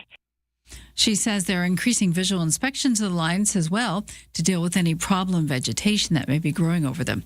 The Pride flag is up flying at Victoria City Hall to mark the Pride Festival. Mayor Marian Alto says it's an important gesture. To make the deliberate decision to raise that flag in front of City Hall is to say, yes, we know you're here. We welcome you being here. You're part of our community, and that's important to us. 9 additional flags representing the community will also be displayed on the Pandora Avenue side of City Hall. Those flags will remain in place until next week, June 13th. Victoria's Mayor Alto will be live on the CFAX morning show in about 15 minutes' time at 7:50 to talk about all the Canada Day events as well.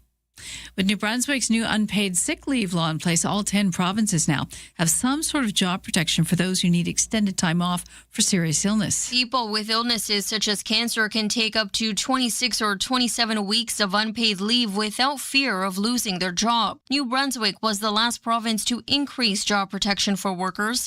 It adopted a law allowing up to 27 weeks of unpaid leave for illness and injury recovery, up from 5 days. Quebec has had long-term sick leave for more than 2 decades, but the rest of the country only introduced similar rules over the last 2 years. The wave of change came after Ottawa in 2022 extended unpaid medical leave for federally regulated workers to 27 weeks and EI sickness benefits to 26 weeks. Brenda Molina Navidad, The Canadian Press. That's your CFAX News to 7:35.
Your CFAX 1070 news poll question this morning. We're asking, ahead of Canada Day tomorrow, how patriotic are you now compared to last July 1st? 29% say more, 8% less, and 62% about the same. You can vote now at CFAX1070.com, also on the iHeartRadio app. And Lisa Best, your news time is 7:36. Thank you, Lisa. We have some sunshine eventually. It's a little cloudy to start, but a mix of sun and cloud is in the forecast with highs eventually to hit about 19 degrees today. It's 13 right now.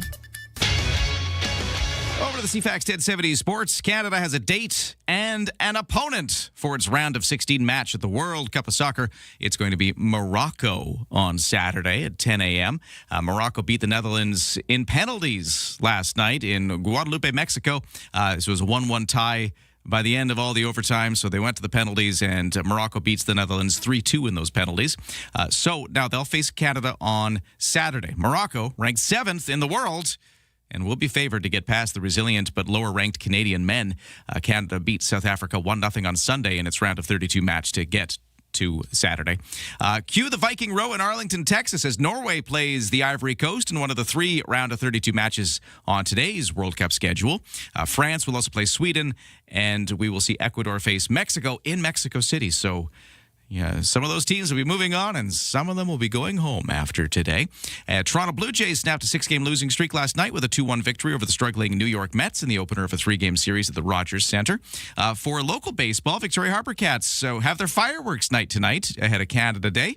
That's going to be going on at Royal Athletic Park at Wilson's Group Stadium. It's as they start a 3-game series against the Nanaimo Night Owls, 6:35 for the game time. That's when they're going to start this 3-game series, which is again at Royal Athletic Park with the fireworks. In basketball news, 2-time NBA MVP Shai Gilgeous-Alexander will once again put on the Canada basketball jersey. Gilgeous-Alexander was the biggest name added to Canada's roster for the upcoming FIBA Men's Basketball World Cup 2027 America qualifiers. Dylan Brooks of the Phoenix Suns also made the squad there. So there you go. That's what's happening with Canada facing Puerto Rico on Friday and Jamaica next week. And I'll say it again just because we're about to give away tickets for it. Pacific FC, our local soccer team, playing at a Starlight Stadium, will return to action after a bit of a break for the World Cup. The Sunday matchup coming up will feature Pacific FC and Halifax, and it'll also feature our new coach, Terry Dunfield. His first game will be this Sunday. It's going to be a lot of excitement. Can he turn things around? Because Pacific FC still at the bottom of the CPL table. They have not had a win yet this season. It'll be a big one to see what kind of energy might happen with a new coach. Do you want to go? I got 4 tickets to give away in just a few moments. So here's the number to get ready to call, 250-386-1161. 250-386-1161. We'll open up those phone lines in just a moment.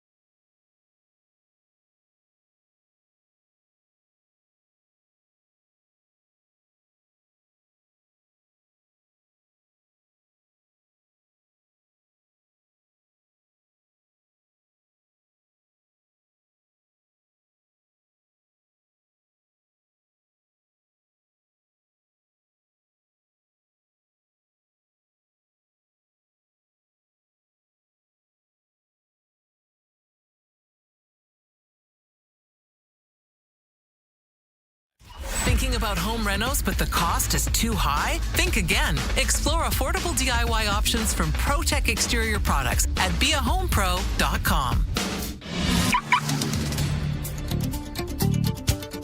CFAX 1070 traffic and weather. Well, the thing to watch today is just construction because the commute is pretty easy. There's not a lot of volume out there on this week of Canada Day, probably with a lot of summer vacations happening. If you're commuting from the West Shore into downtown Victoria, man, it's just a breeze today. You got nothing facing you. Unless I'm wrong, in which case text me at 71010. But as far as I can tell, it's easy peasy. And for the Cook Street paving, it's going to be, it's on now, affecting things northbound just past Hillside. So this is, sorry, I shouldn't say northbound. It's north and southbound eastbound, but it's north of Hillside. So Hillside north on Cook Street all the way to Summit is the stretch that's affected there.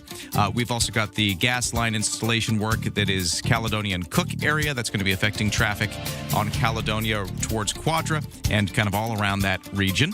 And for the weather forecast, we are looking at a cloudy start to the day, but a mix of sun and cloud and a high of 19 as we get further into it. Partly cloudy tonight, lows to 11. Tomorrow, clouds to start again, just like today, but then turning into a mix of sun and cloud for our Canada Day. Highs of 18 degrees.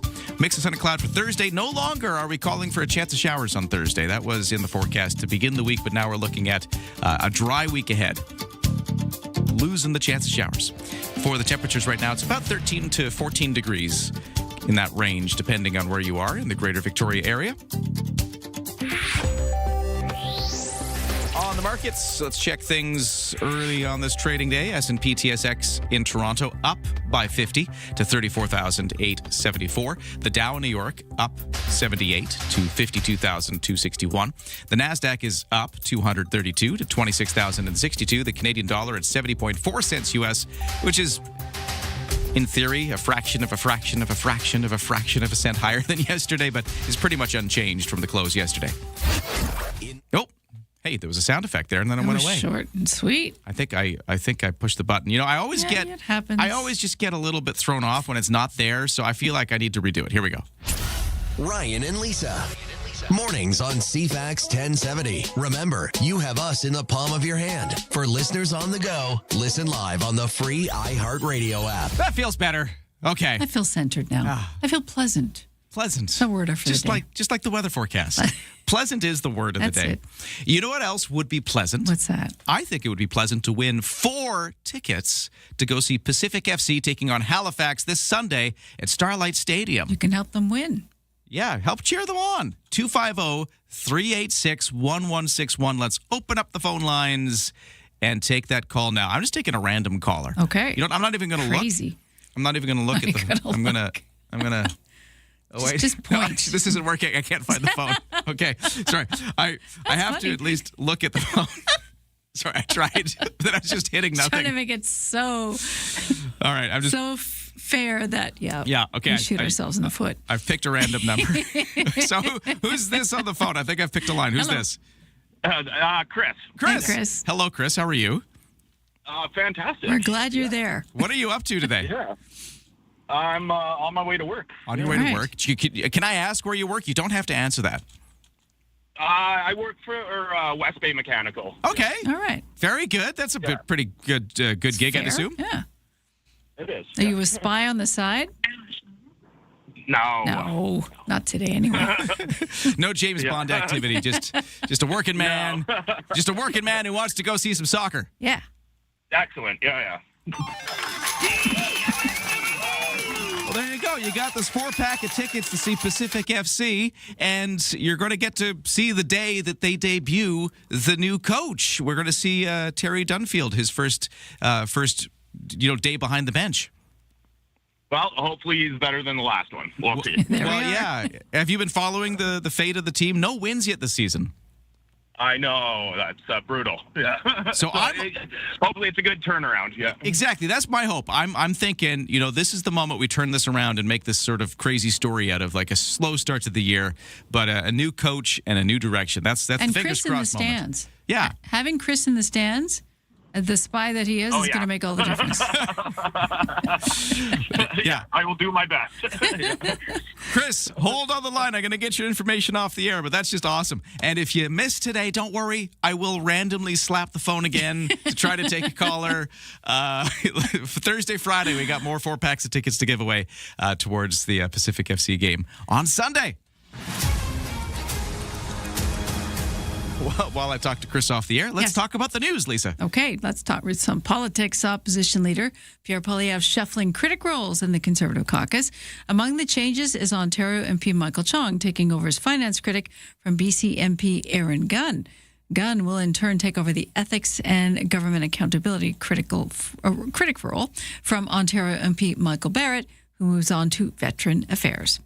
The federal government is set to match up to $4 million in donations for earthquake relief in Venezuela. Ottawa will match $2 million in donations made to the Red Cross and the same amount for donations to the Humanitarian Coalition until July 14th. Secretary of State for International Development and MP Randeep Sarai says that the move will help Canadian organizations with grassroots connections provide essentials such as food, shelter, medicine, and clothing to the people on the ground. All these things in desperate need right now with the quake a week ago. The death toll from the devastating twin quakes has now surpassed 1,700 people, with thousands still missing. More than 5,000 are injured. Health Canada approving a generic version of Wegovy, that drug that's prescribed to help people lose weight. The weekly injection is known as Svima, and the Canadian company Apotex and the pharmaceutical equivalent to the weight loss medication Wegovy from Denmark's Novo Nordisk. Health Canada says this can be prescribed to people 12 and older as a supplement to a reduced calorie diet and increased physical activity for weight management. It's a third-generation medication approved by the government, though the first two were authorized for the treatment of type 2 diabetes in adults, which is what the drug was initially created for. And that is your CFAX News to 747. Yeah, congratulations again to Chris. Thank you so much for calling and for listening and making CFAX a part of your morning. Hey, sometimes you win tickets because of it. Yeah. That's not bad. Pretty cool. And sometimes you get to hear from the Mayor of Victoria talking about all the activities planned for Canada Day. Victoria's Inner Harbour is going to be a hub of activity. It's one of the places we're going to zero in on next as we talk about Canada Day in our community. So Mayor of Victoria coming up next right after traffic and weather. From CFAX 1070. Here's what's happening around the island. Downtown Victoria is alive with free soccer-themed events, live match screenings, and more. Details at downtownvictoria.ca. Celebrate summer at the 59th Annual Saanich Strawberry Festival, Sunday, July 5th, 11 to 4 p.m. at Beaver Beach at Beaver Lake Regional Park. Get more event info at CFAX1070.com. If it's happening, it's here. CFAX 1070.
CFAX 1070 traffic and weather. Let me know if there's any trouble out there. But the biggest snag is kind of the construction work going on around.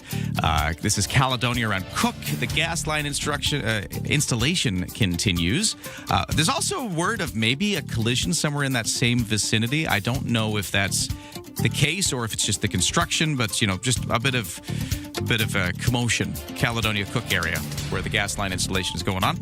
We've also got the paving work on Cook Street from Hillside northbound to Summits, causing obstructions all through the day today. Watch out for that. And then tonight at 7, Bay Street Bridge, an overnight closure as they continue to wrap up that work there. They're actually going to be doing overnight closures this week, although the one tomorrow for Canada Day, they're going to wait until after the fireworks crowd clears out. It sounds like they're going to delay the closure until about midnight. For the weather forecast, speaking of Canada Day, looking pretty pleasant. We got, mix of sun and cloud today once we get through these morning clouds, highs of 19. A few clouds overnight, lows to 11. Tomorrow's the same thing for Canada Day. It's going to start off overcast. Mix of sun and cloud as we get into it. Highs of 18 degrees, just a really nice, mild day.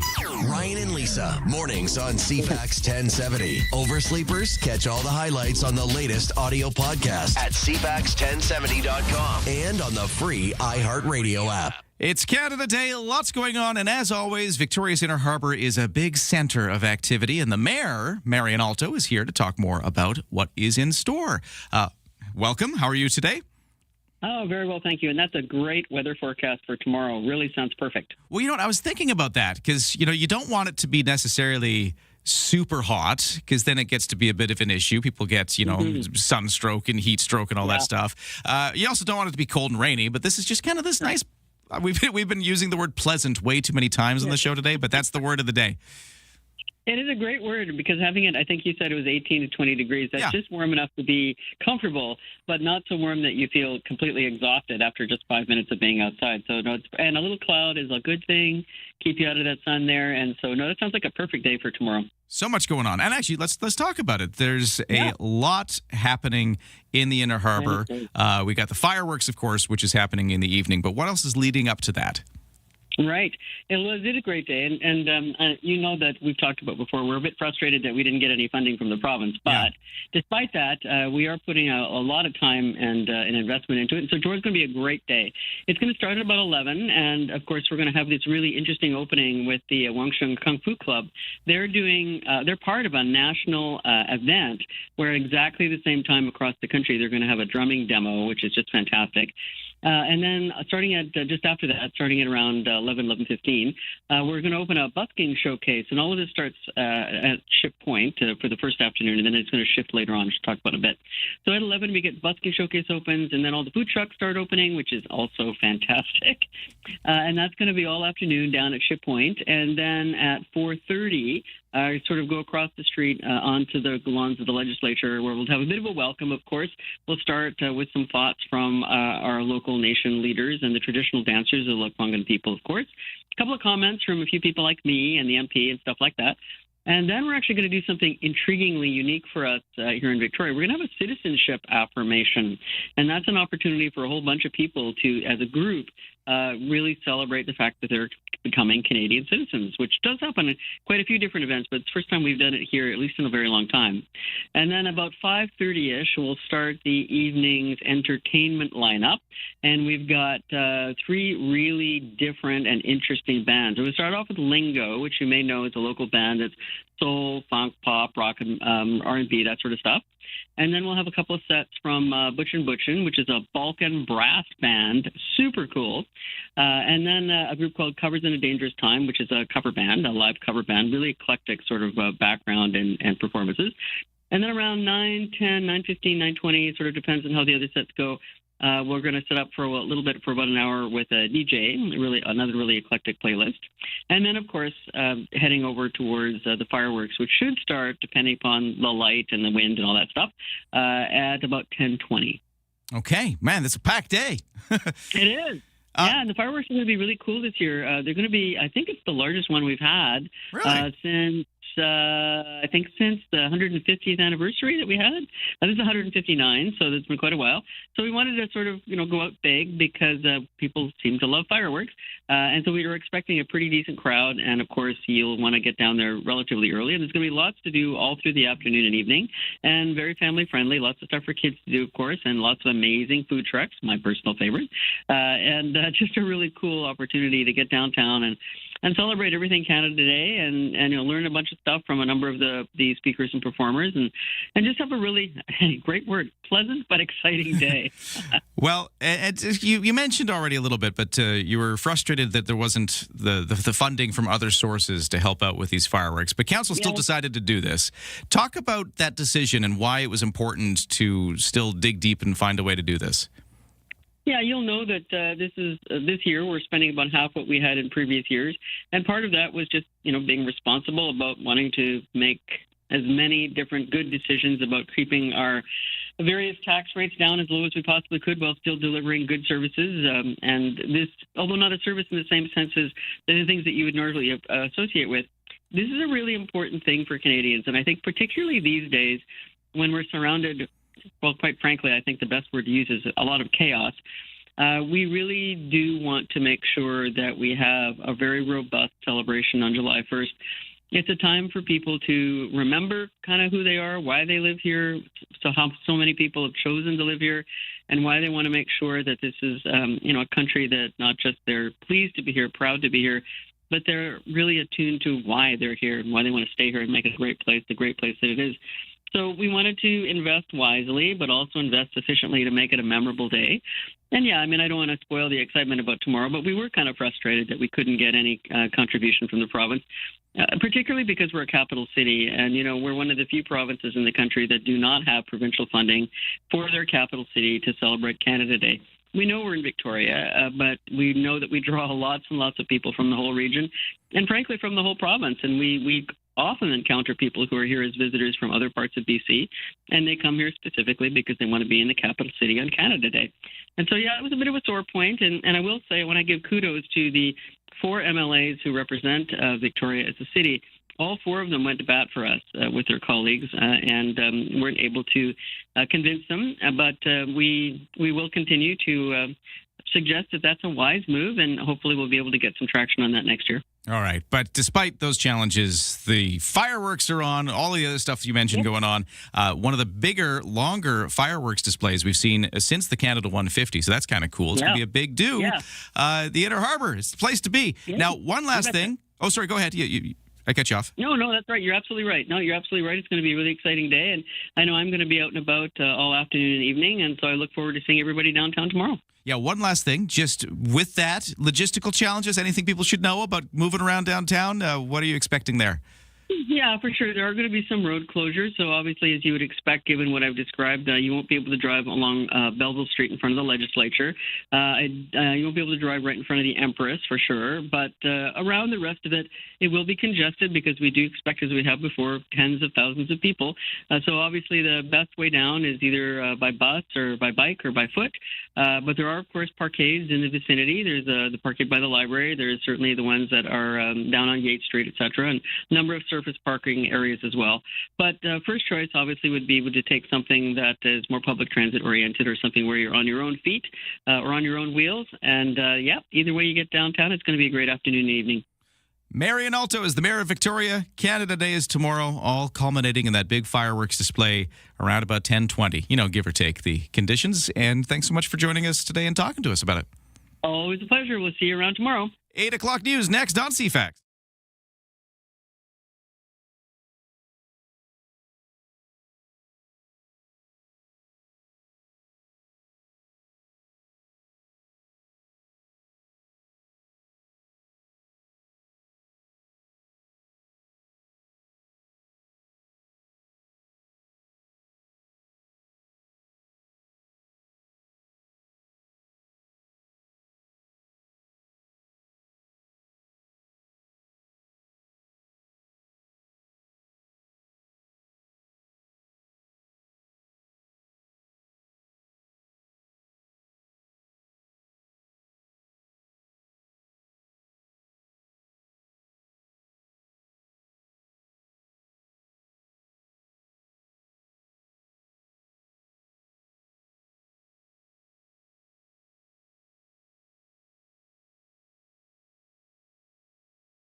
Show with Tony Joe. Everyone wants to know about real estate. Is the market going up or down? Time to buy or sell? How can government programs and policies affect you? Hear from local experts on topics like appraisal, inspection, investment, and others on how to maximize your real estate sale. Providing info on everything you needed to know about real estate. The Whole Home Show with Tony Joe. Saturdays at noon on CFAX 1070.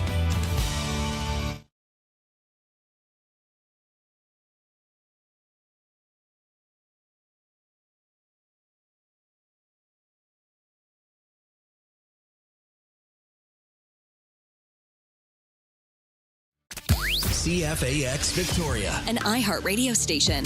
If it's happening, It's here. CFAX 1070. Good morning. It's 8 o'clock on Tuesday, June 30th. Cloudy start, but a mix of sun and cloud coming at us today. It's the same again tomorrow for Canada Day. Right now, it's 14 degrees. We'll get you a full forecast in a moment. Right now, the news begins, and here is Lisa Best. Thank you, and good morning. The Nine SMP sounding the alarm regarding collisions at pedestrian crosswalks. Two teens hit Sunday afternoon at the intersection of Departure Bay Road and Bay Street. The kids were treated to the scene. They have non-life-threatening injuries, luckily escaped major injury. But the 40-year-old driver of the Mustang that was involved is cooperating with investigators. They determined it was driver inattention that contributed to the collision. The driver was ticketed for failing to yield to a pedestrian in a crosswalk. So Nanaimo RCMP asking drivers to pay more attention behind the wheel, especially in areas of high pedestrian traffic. The BC Nurses Union has issued a 72-hour strike notice just weeks after its members voted to reject a tentative contract offer. The union, representing 60,000 nurses, says the actions signal growing frustration by its members with pressures facing their profession and the healthcare system. Union President Adrian Gear tried to reassure the public ahead of being in a legal position to strike on Thursday if there's no progress in negotiations. We understand that this announcement may cause concern for patients and the public. Nurses share this concern. No nurse takes this step lightly, and no nurse wants to see disruption in care. We have taken every step to ensure that access to patient care continues and that essential services are maintained in the event job action is required. Gare says the strike notice is a demand for nurses to be heard and valued as they're facing increasing safety and burnout issues. She says job action could be anything from overtime ban to large-scale withdrawal of services, excluding those, of course, that have already been designated as essential. We're doing very well with our wildfire situation across BC so far this summer. 19 active fires burning, 4 new starts in the last 24 hours, but no new fires on Vancouver Island, and crews are working hard at the fires that are burning. This is a fire in the Northwest Territories has grown to more than 100 square kilometers in size, and it's creeping dangerously close to the homes in the village of Fort Simpson now. The island community of 1,300 people was ordered to evacuate to Yellowknife on Sunday due to the out-of-control blaze on its doorstep. Residents who stayed behind have been told to shelter in place because the flames have now reached at least one highway west of the main town site. To Venezuela, where the MP overseeing Canada's foreign aid says Ottawa will match up to $4 million in public donations for Venezuelans still reeling from last week's devastating earthquake and subsequent aftershocks. Randeep Sarai is Secretary of State for International Development and says Canadians have a strong affinity for the people of Venezuela. He says Ottawa will match up to $2 million in donations made to the Canadian Red Cross and the same amount for donations to the Humanitarian Coalition up until July 14th. They say this will help Canadian organizations with grassroots connections provide essentials such as food, shelter, medicine, and clothing to those on the ground. Meanwhile, responders still undertaking rescue operations, searching through the rubble with hope beginning to fade. ABC's James Longman on the ground in Venezuela. Teams from over 20 countries are working around the clock, dogs and drones, carefully navigating the collapsed buildings to find the missing. Tell her to tuck her feet back in. In hard-hit La Guaira, where nearly 200 buildings fully collapsed, a U.S. team rescued a 51-year-old woman trapped after a 10-hour effort. And in Carabayeda, the rescue of a 21-year-old man who was buried under the rubble for 106 hours. We met the youngest survivor. Diana managed to keep her 18-day-old son, Juan David, alive for 30 hours under the rubble. Venezuelan lawmaker Jorge Rodriguez says the death toll has climbed over 1,700 and more than 5,000 people are injured. And bad weather this morning in the South Pacific has forced NASA to postpone the launch of a first-of-a-kind project. ABC's Jim Ryan says the space agency will try again tomorrow to send a satellite-fixing robot on a mission to save a doomed space telescope. Since 2004, the Neil Gehrels Swift Observatory has been sending back amazing images of stars at the end of their lives, but it's suddenly dropping out of its its orbit. If we do nothing, Swift will re-enter the atmosphere. And burn up, says NASA's Regina Caputo. And so there's nothing to lose. An aerospace startup called Catalyst has been hired to design and deploy a robot to hook up to the Swift telescope and haul it approximately 100 miles higher, extending its life by a decade. Jim Ryan, ABC News. That's your news to 8:05.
Your CFAX 1070 news poll question we're asking you, since we're on the cusp of another candidate, how patriotic are you now compared to July 1st of last year? 30% say more, 8% less, 62% about the same. You can vote at CFAX1070.com, also on the iHeartRadio app. And Lisa, best your news time is 8:07. Thanks, Lisa. We've got some sunshine eventually, a little overcast to start this Tuesday. Right now it's 14 degrees. Get you a full forecast in a moment. Right now, over to the CFAX 1070 Sports, and let's begin with our World Cup report. This is your TSN Radio FIFA World Cup 2026 update. I'm John Rodenberg. It'll be Canada and Morocco in the round of 16 at the World Cup. Morocco advanced, defeating the Netherlands 3-2 on penalty kicks. What a story in the Estadio Monterrey! What a clash! The two teams had battled it out through 120 minutes, even at one. Morocco tied the game in the first minute of stoppage time after the Dutch opened the scoring in the 72nd minute. Canada and Morocco will meet Saturday afternoon in Houston. In the biggest upset of the tournament so far, Paraguay finally converted on its third penalty kick attempt to win the game, defeating Germany 2-1. It's the first time in its World Cup history the Germans have lost on penalty kicks. There was also late drama for Brazil, which scored a 95th minute winner to defeat Japan 2-1. Three more knockout games today, kicking off at 1 p.m. Eastern with Norway against Cote d'Ivoire, followed by France and Sweden, and the nightcap, Mexico meets Ecuador. You can watch the FIFA World Cup matches on TSN, CTV, Crave, and streaming at tsn.ca. Listen on the TSN Radio Network with all game streaming on the iHeartRadio app. There you go. The World Cup report and a quick look at some other sports. So we've got in baseball, Toronto Blue Jays finally snapping their 6-game losing streak. They finally got their win with a 2-1 victory over the New York Mets to open up a 3-game series at the Rogers Center. Toronto's Kevin Gausman will face New York's Nolan McLean in a battle of right-handers coming up. And for the local baseball scene, it's a fireworks night tonight. Just in time for Canada Day, we've got the Canada Day fireworks night. Harbor Cats hosting the Nanaimo Night Owls. The game starts at 6:35. Fireworks to happen a little later into the game. It's the beginning of a 3-game series for those two teams. And for tennis, Serena Williams is set to return to center court at Wimbledon for her first singles match in nearly 4 years. The 44-year-old American will face 20-year-old Australian Maya Joint in first-round action. Williams accepted wild cards to play both singles and doubles with her older sister, Venus, at Wimbledon this year. That's your CFAX 1070 Sports to 8:09.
CFAX Morning Show brought to you by Thrifty Foods. Summerfest is on now, and Thrifty's Kitchen's Kebabs set the stage for your summer barbecue. Choose from up to 8 ready-to-grill varieties.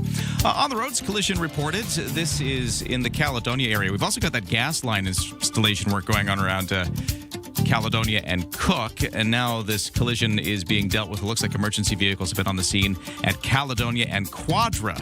So a couple of things going on there, causing a few backups. Watch out for that, and update us at 7:10:10 if you see any other problems. For the Cook Street paving that is on Hillside to Summit, delays expected there throughout the day and throughout the week as paving continues. For the BC ferries, let's check in there. No sailing waits right now. The 9 o'clock sailing is next. There's still room for vehicles. And in the weather forecast, today looks a lot like yesterday. We're starting off cloudy, but we will eventually see some sunny breaks with temperatures getting up to about 19 degrees as a high. Tomorrow, Canada Day, looking very much the same. You'll wake up to some cloud, get some sunny breaks as the day goes on. Highs of about 18 tomorrow. Thursday, Friday, both kind of the same. It's actually a very stable forecast. We were originally, at this time yesterday, thinking a chance of showers might be in the forecast by Thursday. Right now, that's out of the forecast. Now looking dry for the whole week and getting even sunnier, actually, as we get towards the weekend. So Saturday, Sunday, clearing up, and we will see temperatures starting to ratchet up towards the mid-20s by Sunday. On the markets, here's what's happening. We've seen a bit of a turnaround for the S&P TSX. It started the day up. Now it's down 2 points to 34,821. The Dow is up by 80 to 52,263. The NASDAQ up 179 to 25,999. Canadian dollar at 70.4 cents US, which is about the same place as yesterday. Ryan and Lisa are ready when you are. Good morning. Day or night, find the highlights under latest audio at CFAX1070.com and on the free iHeartRadio app. And we've been talking a lot about Canada Day tomorrow and getting ready for all the things that'll be taking place. I mean, starting tonight, Sydney's got their fireworks tonight. Then they do the whole 10:15. Yeah, they do the parade and everything tomorrow. They have live music starting at 7:30 as well. Yeah, tonight's really the kickoff in Sydney for all of this. The Inner Harbour, we were just talking to the mayor, Marian Alto, about all the things going on, culminating what they just described. She told me, the mayor, that it's going to be their biggest fireworks display and their longest fireworks display since the big Canada 150 celebration a few years ago. We've kind of seemed to have flipped the script a little bit in the sense that we were going to cut back. Yeah. There was talk about not having fireworks at all some years, and now we're going big. Yeah. I think we should. You know, the patriotism is a necessity, a mother invention, something to that effect. Yes. With the tariff war continuing and being called the 51st state, we're not having any of it. So, yeah, we can't rest on our laurels. We have to shake the red and white, and tomorrow is our day to do that.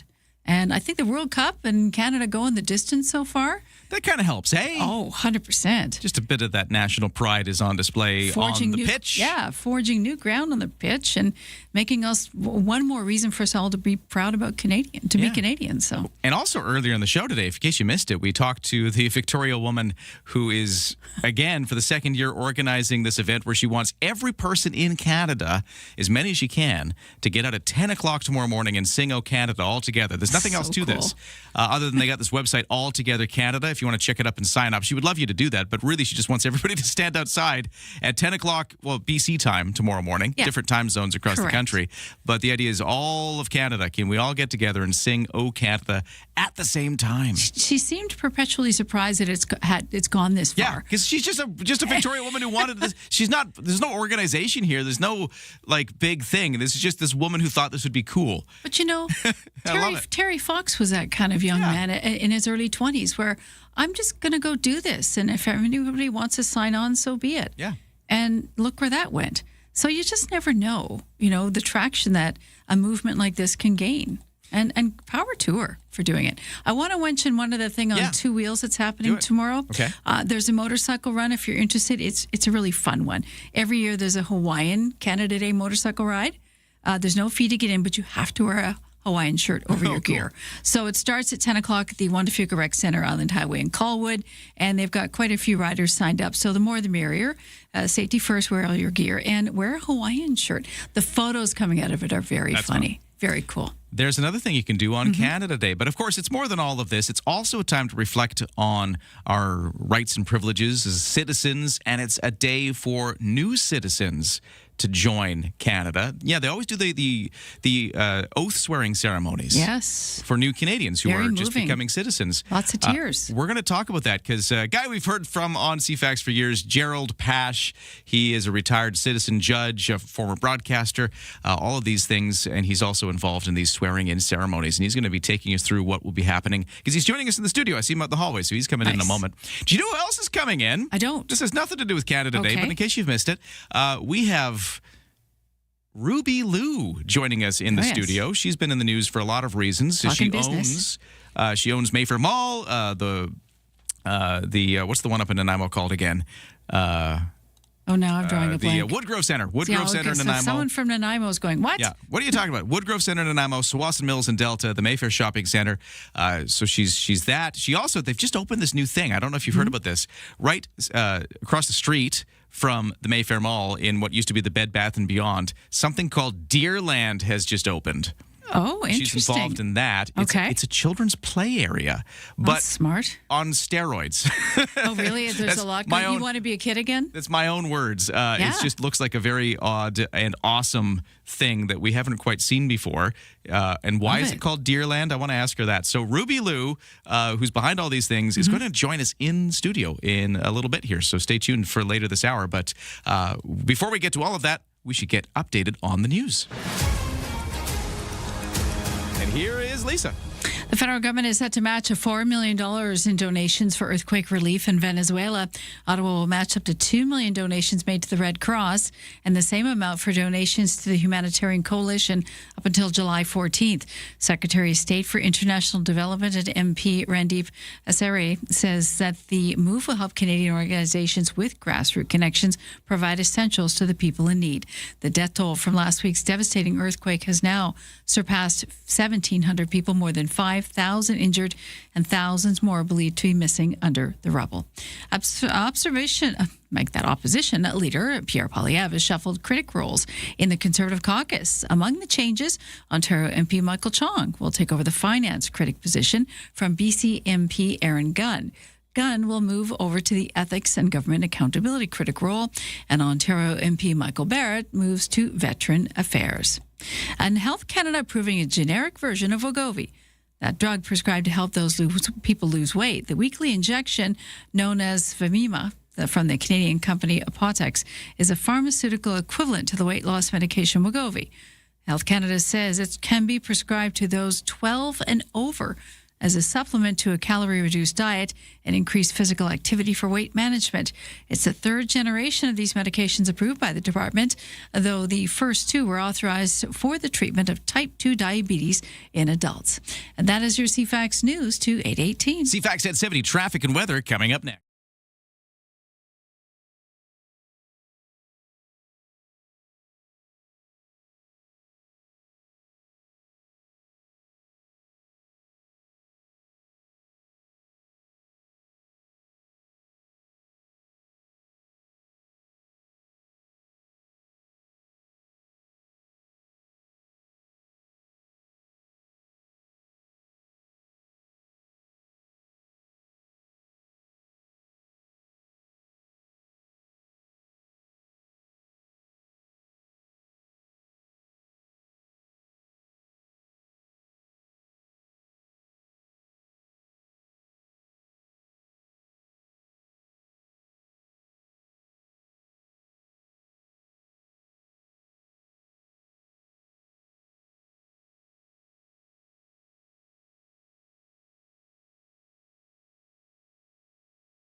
CFAX 1070 traffic and weather. It's 8:21. There is a collision situation going on at Quadra and Caledonia.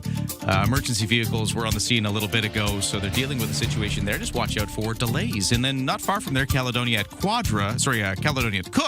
That's where the gas main installation has things closed down today. So lots of obstructions in that neck of the woods. If you can text me at 71010 if you see any updates there. BC Ferries, no sailing waits. And in the weather forecast today, it is overcast to begin with, but we are taking a look at a mix of sun and cloud for the rest of the day. Highs at 19. It's the same story for Canada Day tomorrow with clouds to start, but a mix of sun and cloud and a high of about 18 degrees through the day for our Canada Day.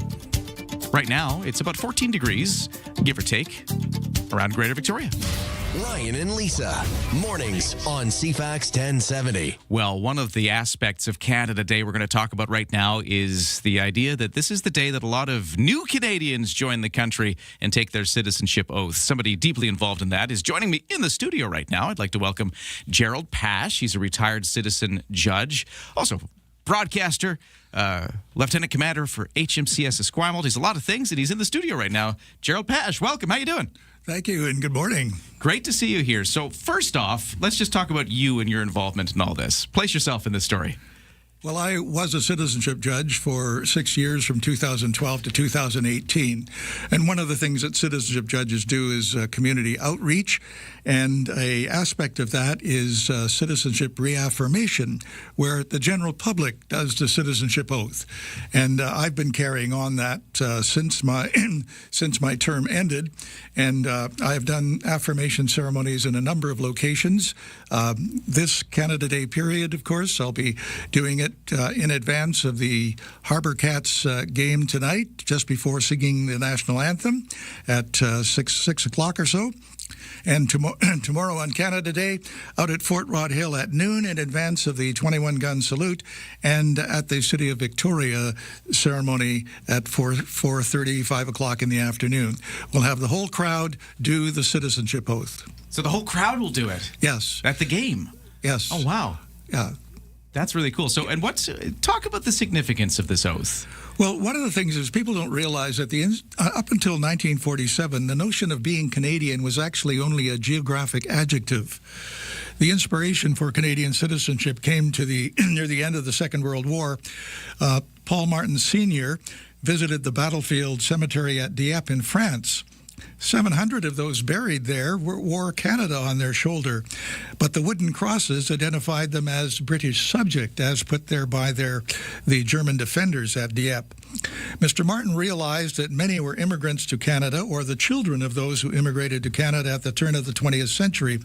He was determined that while they came from many different nations and they held different beliefs, no matter what their national origin, they should be recognized as Canadian. And Canada was the first country in the Commonwealth to establish through legislation a unique Canadian citizenship status separate from Britain.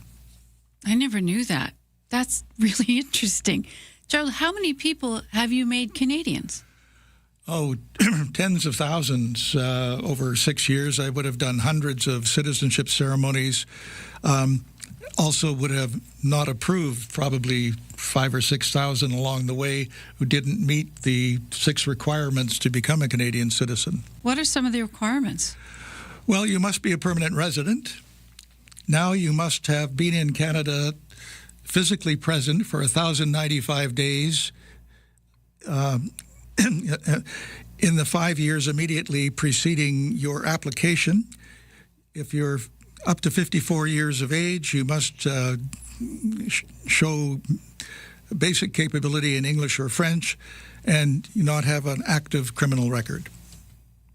Well, you've got an example. Actually, it's not an example. It is the oath here with you. Is it possible that we could kind of go through this and give everybody an example of what this sounds like? Certainly, but first, but it's important that people realize that the citizenship oath is not a one-way pledge. Because the King in the coronation oath promises that Canada is to be governed in accordance with Canadian law and custom. It's thereby guaranteed that the Canadian Crown, at the apex of our government, protects our rights and freedoms. And the Canadian Crown in right of Canada does not depend upon the personality of the sovereign. We're swearing allegiance to Canada through the personage that represents all of what Canada aspires to be and can be. But yes, we can do that. How about raising your right hand, Lisa and Ryan? Okay, so that's the first thing we got to do. Raise right hand. Okay, raised. And right after me. And we have to do this with you. Yes. Okay. I'm ready. I affirm. I affirm that I will be faithful. That I will be faithful. And bear true allegiance. And bear true allegiance. To His Majesty. To His Majesty. King Charles III. King Charles III. King of Canada. King of Canada. His heirs and successors. His heirs and successors. And that I will faithfully observe the laws of Canada. And that I will faithfully observe the laws of Canada. Including the Constitution. Including the Constitution. Which recognizes and affirms. Which recognizes and affirms. The Aboriginal and treaty rights. The Aboriginal and treaty rights. The Aboriginal treaty rights, yes. Of First Nations, Inuit, and Métis peoples. Of First Nations, Inuit, and Métis peoples. And fulfill my duties as a Canadian citizen. And fulfill my duties as a Canadian citizen.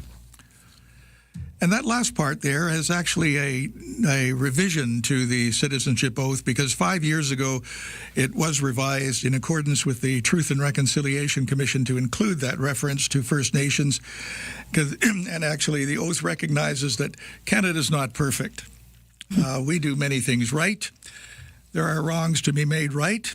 Indigenous people were not considered citizens until 1956, and most could not vote until 1960, which are basic rights of citizenship.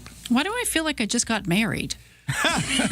Well, in a way, when people become Canadian citizens in an official capacity, it is a kind of a marriage to the country. And with that, there is a citizenship affirmation certificate, which I have for each of you, Lisa and Ryan. We got presents. And Morgana, your so nice. assistant out here. This certificate is presented to those Canadians who, having reflected on the values, rights, and responsibilities of Canadian citizenship, have demonstrated their commitment to Canada by reaffirming their citizenship. And there they are. Fantastic. Now, okay, one other thing I'd like to point out, though, that really, what does Canada ask of us in return? What does Canada ask of us? Canada only asks that we obey the law, which we've just promised to do, that we vote in elections, that many people actually throw away that right. We accept jury duty if summoned, take responsibility for ourselves and our family, contribute as we're able to improve our neighbors and protect the environment.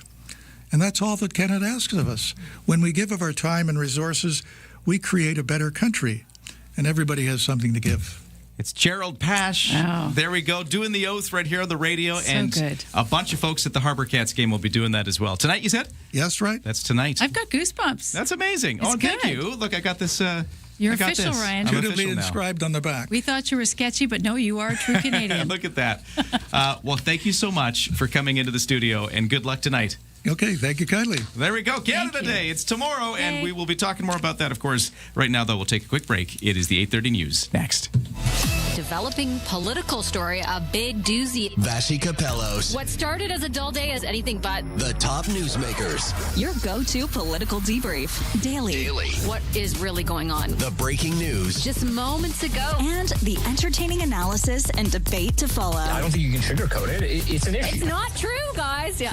Vashi Capellos. There is a greater plan here. Vashi Capellos. Weekdays 9 a.m. to 11. Bigger picture politically, which is on CFAX 1070.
CFAX Victoria. An iHeart radio station. If it's happening, It's here. CFAX 1070. Good morning. It's 8:31 on this Tuesday, June 30th. It's going to be eventually a mix of sun and cloud after we get through an overcast start to the day. Full forecast, including your Canada Day forecast, coming up in just a moment. But right now, the news begins, and here is Lisa Best. Labor disruption we don't want to hear about. BC's nurses could be in a legal strike position by Thursday. The union issued a 72-hour strike notice yesterday afternoon. Union President Adrian Gear says nurses have reached the breaking point. We are demanding to be heard. Nurses are demanding that our work be valued. And we are demanding that government and health employers recognize a simple truth. There is no healthcare system without nurses. For many nurses, this is more than a collective agreement. It is about a profession that has reached a breaking point. Gear says the strike notice is a demand for nurses to be heard and valued as they're facing increasing safety and burnout issues. She says job action could be anything from an overtime ban to a larger scale withdrawal of services, excluding those, of course, that have already been designated as essential. Prime Minister Mark Carney will attend the NATO summit in Ankara, Turkey next week before he jets off to Saudi Arabia for bilateral visits with the Crown Prince. NATO members are gathering on July 7 and 8 under pressure from U.S. President Donald Trump to show up with credible plans to ramp up defense spending to 5% of their GDP by 2035. In the meantime, Carney has been campaigning ahead of the summit to rally allies in support of establishing a multinational defense bank to finance defense sector growth. Carney's office says this will be the first visit to Saudi Arabia by a Canadian prime minister in 26 years and the first to Turkey in more than a decade. Kyle Duggan, The Canadian Press, Ottawa. Stats Canada says our economy rebounded in the month of April with 0.5% growth in real GDP. A strong showing from the oil and gas sector helped power the economy at the start of the second quarter. Growth was otherwise widespread across industries, with manufacturing, construction, and the public sectors all contributing to gains. The rebound comes after a contraction in March dragged the first quarter of the year into slightly negative territory. The result had sparked talk of a recession hitting the economy after a pair of consecutive quarterly GDP declines, though most economists said that label was premature. Michelle Zedikian, The Canadian Press. A defense technology company that helped protect Canada's north has added another massive asset to its arsenal, $139 million. Dominion Dynamics founder Elliot Pence says cash forms the largest Series A funding round for a Canadian defense company ever. I think it feels like an inflection point. Not just in the country, obviously for the business, but it's critically important that we have investors that are willing to take, a swing for the fences. The round of financing Pence drummed up was led by Toronto-based venture capital firm Georgian. And Conservative leader Pierre Poilievre has shuffled his front bench lineup and named Ontario MP Michael Chong as the party's new finance critic. Chong is a veteran MP who served as the Conservative Foreign Affairs critic for the last 6 years. He replaces Jasraj Hallan in finance as the Alberta MP moves to the National Revenue File. BC MP Aaron Gunn is taking over the Ethics and Government Accountability critic role from Ontario MP Michael Barrett, who moves over to Veterans Affairs. Poilievre's senior leadership team, including his deputies and House Leader, remains unchanged. Lisa Laporte, The Canadian Press. And that is your CFAX News to 8:35.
Your CFAX 1070 news poll question this morning. We're asking, ahead of Canada Day tomorrow, how patriotic are you now compared to last Canada Day, July 1st, 2025? 30% say more, 8% less, and about 62% say about the same. You can vote at CFAX1070.com, also on the iHeartRadio app. I'm Lisa Best, your news times 8:37. Thank you, Lisa. CFAX Morning Show brought to you by Bluebird Cabs. Need a cab? Download the new Bluebird Cabs app at Bluebird Cabs LTD. They're proudly local and Canadian-owned and run since 1946. Do you have a quick collision still being dealt with at Quadra and Caledonia? Listeners reporting that that's still affecting things a little bit. There were emergency vehicles spotted there dealing with whatever that was. You can update us at 7:10:10. Over to CFAX 1070 Sports, where at the World Cup, Canada now has a date and an opponent for the round of 16 match at the World Cup. Morocco, who beat the Netherlands in penalties. So they were tied at 1-1 at the end of all the overtime. They went to the penalty shootout, and Morocco wins 3-2 in the penalties.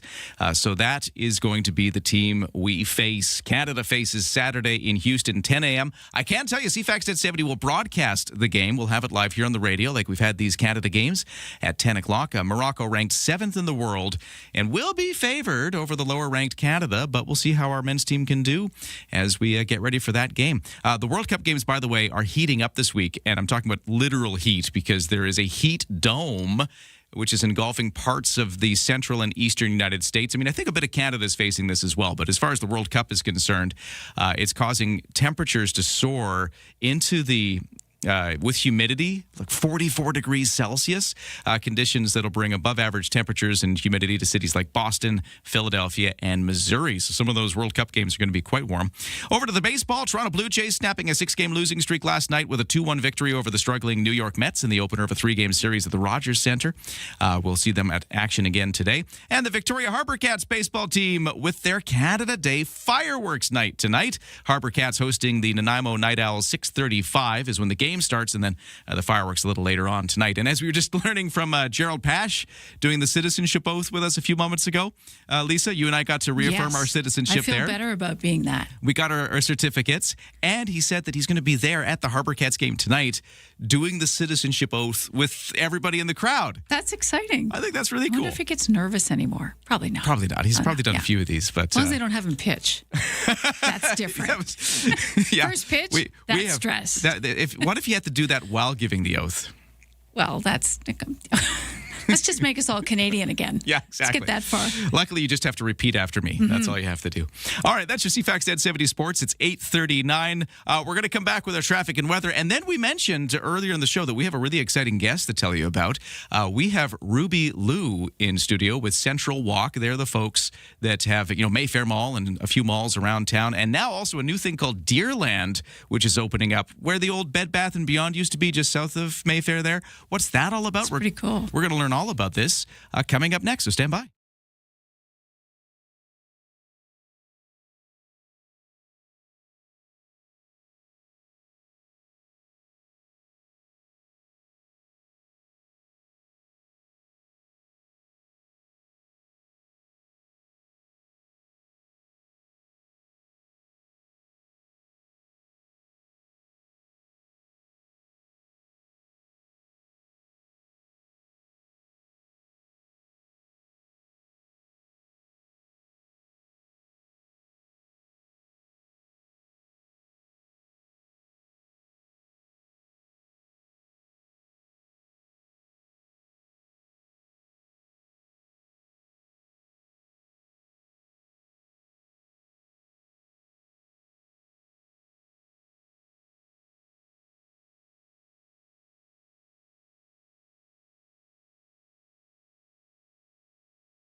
CFAX Morning Show brought to you by Coastal Heat Pumps. For a comfortable home, no matter the season, and big savings on your heating bill, talk to Coastal Heat Pumps, designed for comfort, the South Island's Elite Plus Fujitsu Air Stage dealer.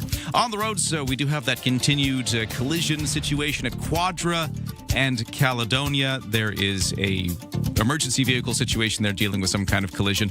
I still see it backed up a little bit, so let us know if you see anything there, but I believe it's still being dealt with. We've also just a little up the road from that at Cook and Caledonia have the ongoing gas line installation work, which is going to close the road completely. I think it's from Quadra all the way up to Cook Street.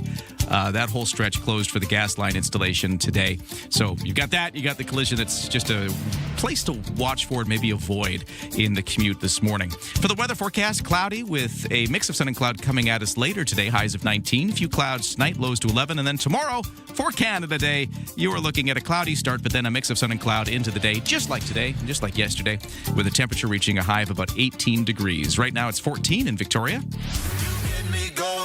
The best way to start an island morning. Ryan and Lisa on CFAX 1070. Well, it's my pleasure to welcome into the studio a couple of people involved with Central Walk. They have made many headlines as a retail operator locally with businesses in some of our most recognizable malls in a changing retail landscape. Today, we get a peek behind the curtain as the company eyes new possibilities for the old Hudson's Bay space in Mayfair. I'm happy to welcome two people into the studio, chairwoman Ruby Liu of Central Walk and also CEO Mei Wang, who's going to be acting as interpreter today as well, I understand. So to both of you, hello and welcome to the studio. Hello. Hello. We're so glad to be here. Great to have you both here. And right off the top, I just wanted to talk about the fact that you've got a thing opening up, I think, is it today or just recently? It's called Deerland, and it's right south of Mayfair Mall. It's in where the old Bed Bath & Beyond used to be. Is that opening up today? Is that what's going on? Yeah, should I translate her? Yes, go ahead. 他就是问是不是有一个叫 Deerland 的今天要开业呢？是的 yes. Yes, that's the grand opening. Grand opening. So what should we know about the grand opening? 他就是说想了解一下这个盛大开业会有些什么。Okay. Sorry. Oh, it's okay. Okay. Yeah, it's been soft opening for about 20 days, and it's really popular right now. So we're really excited about the grand opening today. I think we will offer, we invite some very important people, and also we're going to have lion dance and ribbon cutting. So very exciting. Excellent. And we should describe what this is for folks. It's for children and families. It's like a play zone, but talk a bit more about what it is. What is Deerland? 他想多了解一下 Deerland 是什么样的一个设施？是全年龄段的快乐的乐园。Yeah, it's a fun place. It's for all ages, all family, and to gather together and enjoy and explore the different experience, including mini town, trampoline park, arcade, and more. This sounds very unique. Like it's things we might have seen before, but not necessarily all together in one spot like this. 他说，就是听起来是很独特的，因为有一些可能类似的设施，但是我们这个应该是很独特的。我们是维多利亚最大的，填补了全年龄段儿童欢乐的家庭，那个填补了这个空白。Yeah, so this is, as I mentioned, it's for all ages, for family, and we believe this is the largest kids entertainment facility in the region, and we believe, on the island we need more this kind of facility, so we fill the gap. This is the new Deerland. They call it Children Museum, so more to explore. Can I ask, why is it called Deerland? Yeah, 他是说为什么他会叫这个鹿岛这个名字？这个经营者的爱好，这个能让人家一下联想出去玩去快乐。Yeah, the name is created by the owner, apparently. Deers, we see deer everywhere on the island, so that will remind people the island, the nature, and the happiness. Oh, that's yeah. You do see a lot of deer here. That's fantastic. Yeah. Well, let's. So that's what's going on right now today, and we want to talk more about a lot of the things that you're involved in. But one of the things I'd like to start with maybe is Ruby Liu. Just a bit more of an introduction of you. We've heard about you in the news because of your ownership of these local malls, Mayfair. There's the Woodgrove Center in Nanaimo. There's the Swanson Mills over on the mainland. There was also the efforts to try to acquire some Hudson's Bay leases and create this department store experience. And we'll talk about all of that. But I think a lot of listeners would love to know, what was your background? How did you get here? And, why? We know you're from China, and you that's where you started. And then you came to BC. And I'd love to know a bit more about the background and why BC? Why come here? 对他们就是想了解一下你的背景，知道你在中国从事这个购物中心行业，然后在这里有几家大型购物中心，为什么你会选择 BC， 选择这个岛上？主要是说我选择了这美丽的温哥华岛，有善良的人们，非常健康环保的食物，这个非常的安定。我的家里大多数时间都不锁门的，所以说我要幸福、快乐、安全、健康的在这里长寿。Okay, yeah. So she shared yes, because this is such a great place to live. Vancouver, Victoria, Vancouver Island, BC. It's a beautiful place, nice people, and a good culture, fresh food, fresh air, and yeah, especially feel very safe to have her business. She says she doesn't even lock her door, her home door. Yeah, it's very safe, and she can do her business, and she won't contribute to the community. And now, retail and the malls is what this business does here. Was that the same in China? Was this what you did in China before coming here? 他说，购物中心，你的从事的这个行业，在中国是同样的购物中心行业。中国的就多样化比较多，比这个超前，在建设和招商品种比维多利亚岛上的比较超前，比加拿大超前。Yeah, so in China, shopping center is a similar concept, but provide more experience, more selections for customer, for shoppers. That's why she wants to bring this experience to Canada. So in that context, is that one of the goals you have for places like Mayfair Mall to sort of bring more of those experiences you find in China to Canada, to places like Victoria? 对，他说是不是这就是你的目的，想把这些很好的经验带来加拿大的商场？我想把亚洲最好的东西都带来我们碧溪省这个岛上，这个需要时间和要战胜很多困难。Yeah, definitely. She wants to bring more exciting experience, excitement to Canada, to her shopping center, but it will take time. And maybe some challenge, but she's confident she will bring her passion to the shopping center to achieve the new concept for the shopping center. I would like to ask more about what that new concept could look like, what it actually would be like, if you don't mind, but we have to take a break. But when we come back, I'll ask that. And also, I know that you were in the news quite a bit, Ruby, for the Hudson's Bay leases you were trying to take on in the rest of Canada to, I guess, do something very similar to that. So is that something we still might see play out in a place like Mayfair Mall? So these are all questions I'd love to ask once we get back from the break, if that's okay. Thank you. Okay, wonderful. Well, we're talking to, by the way, Ruby Liu, who is chairwoman of Central Walk. They own all of these malls. And we've got, you're hearing the voice of May Wang as well, CEO of Central Walk, and today acting as interpreter. Thank you so much. You're doing a great job, by the way, of keeping it flowing. Thank you so much. Thank you. Okay, we'll be back in just a moment here on CFAX 1070. This summer, 3 of Vancouver Island's biggest voices are coming together to make a real difference. Get your tickets now for the Kids Count Mega Summer 50-50. Brought to you by 107.3 Virgin Radio, CFAX 1070, and CTV. In support of CFAX Santa's Anonymous all-new Kids Count program, supporting children beyond Christmas. The Mega Summer 50-50. Your chance to win big while giving back. Buy your tickets today at CFAX1070.com. Gaming event license 174660.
CFAX 1070 Morning Show brought to you by Thrifty Foods. Summerfest is on now, and Thrifty Kitchen's kebabs are setting the stage for your summer barbecue. Choose from up to 8 ready-to-grill varieties. So traffic and weather still haven't any updates on the situation at Caledonia and Quadra, at least for the last 10 minutes or so. Last check, it was a collision. Emergency vehicles are dealing with that at Quadra and Caledonia. So maybe just watch out for possible obstruction still there. We do have the gas line installation work closing all of Caledonia from Quadra to Cook as well. So there's a lot going on there. Just watch out for that. No sailing waits at BC Ferries. 9 o'clock sailing still has some room left. And for the weather forecast today, cloudy to start, mix of sun and cloud by the end of it. Highs of 19 degrees today. And that's the same forecast for our Canada Day tomorrow. Right now it's 13. Let's get started.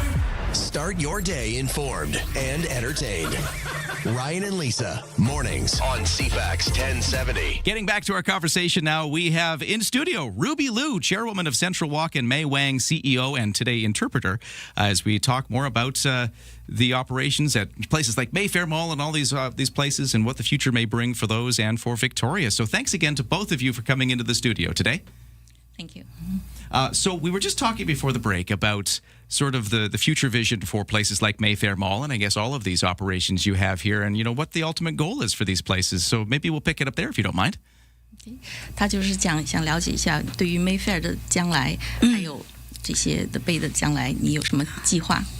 那个购物的习惯的变化，时代的进步，迫使我们维多利亚的城市增加新的变化多端的旅游景点，让旅游客能留下来，迫使他们玩更多的项目。所以说我们要多增加吃喝玩乐这些，把传统的买东西变革为欢乐快乐的城市目的地。Okay, so she believes shopping center should be a fun place for people, for customer, and we want to provide more experience and encourage longer visits, stay longer in the cities, stay longer in the shopping center. So our vision for the former Bay space is to reposition this as a key driver for the shopping center for Mayfair. And right now we're planning to introduce strong competitive anchor store and new drugstore to enhance daily needs convenience. And also in addition, we are going to bring a new concept that's Asian food culture inspired. We call it night market. That kind of concept really exciting. to introduce to Mayfair.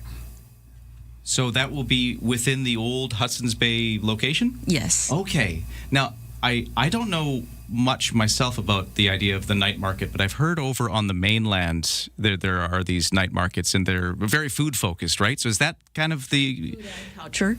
Food and culture, right? Yeah. So that's would that be like a daily thing, or what would that look like? Yeah, that will be a daily, everyday daily food culture market, food hall. It's brand new concept versus our traditional food court. Okay, and so the food court still would be doing its thing, Yes. but this would be in addition too. Yes. Okay, wow. And when is this in the works right now, or what stage is that at?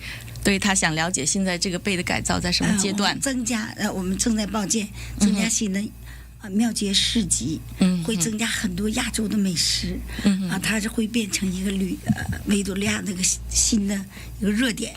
Okay, yeah. Currently, it's in the permit application process, and our goal is to create this unique destination for all the visitors, customers. There will be a new destination, not only shopping but also enjoy food, different food culture around the world.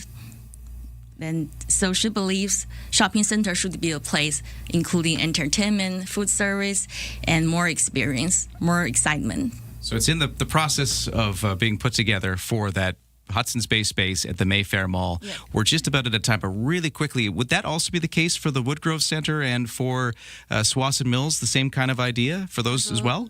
和那个图瓦斯缪也是这样的目标嘛，去改造。是的，我们要都把这个3个商场建的都是吃喝玩乐，把这个百货减少，把这个更多的面积拿出来，变成快乐的地方。Yeah, that's the same idea, same passion, same vision.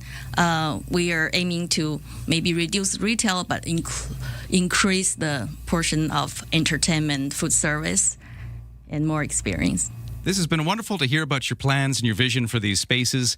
Ruby Liu is chairwoman of Central Walk. They own those malls. We've also got Mei Wang, CEO, and our interpreter for today. It's been a pleasure to have both of you in the studio. This has been a lot of fun, really interesting. I know a lot of people are curious about, the future of these spaces, and it's been great for you to share some of that vision here today. Thank you.谢谢。Thank you. And good luck with the Deerland grand opening as well today. Thank you. Thank you. Well, that's all the time we have for today. We could have kept going. We had so much more we could have talked about, but maybe we'll just do it again sometime. Thanks for listening, everybody. Thanks to Morgana Adby for producing today's show. Lisa's got your news to 9 o'clock coming up next. And we'll talk again on Thursday with special Canada Day programming for tomorrow. Talk then.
CFAX Victoria. An iHeart radio station.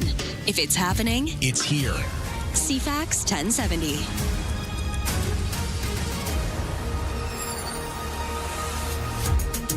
Now, Lisa Best with your CFAX 1070 news to 9 o'clock. On the cusp of Canada Day, how patriotic are you? A new Canada Day survey finds Canadians remain proud of this country, but then there's a mix of anxiety about our country's direction moving forward. Thinking about Canada Day this year, 51% of people asked say they're very proud to be Canadian. 29% say they're somewhat proud. 9% not at all. Survey also found that 30% of Canadians describe themselves as proud and optimistic. 44% say they're proud, but they're also worried. Liaison surveyed a random sample of over 1,500 of us, that is, in the last 2 weeks of June. 19 active wildfires across this province this morning. 4 new starts in the last 24 hours. No new fires on Vancouver Island. A fire south of us continues to smolder in Olympic National Park. The weekend rain helped make a dent, but the Mount Tom Creek fire continues to burn with a slow creeping behavior. Personnel are developing contingency plans to ensure the safety of staff and visitors because there's quite a few in that area this time of year. The body of that missing inmate from William Head Institute was recovered. Ernest Jensen was found floating through the shoreline along William Head Institution by RCMP Marine Services and the Metchosin Fire Department. West Shore RCMP continued to liaise with the Correctional Services Canada and the BC Coroner's Office as the investigation into the circumstances of what killed him are uncovered. He escaped from the minimum security institution at midday on Sunday. The BC Nurses Union says it's willing to talk about a new contract. The union issuing a 72-hour strike notice that will be in place, place it in a legal strike position on Thursday. The Health Employers Association of BC has reached out to representatives for the 60,000 nurses.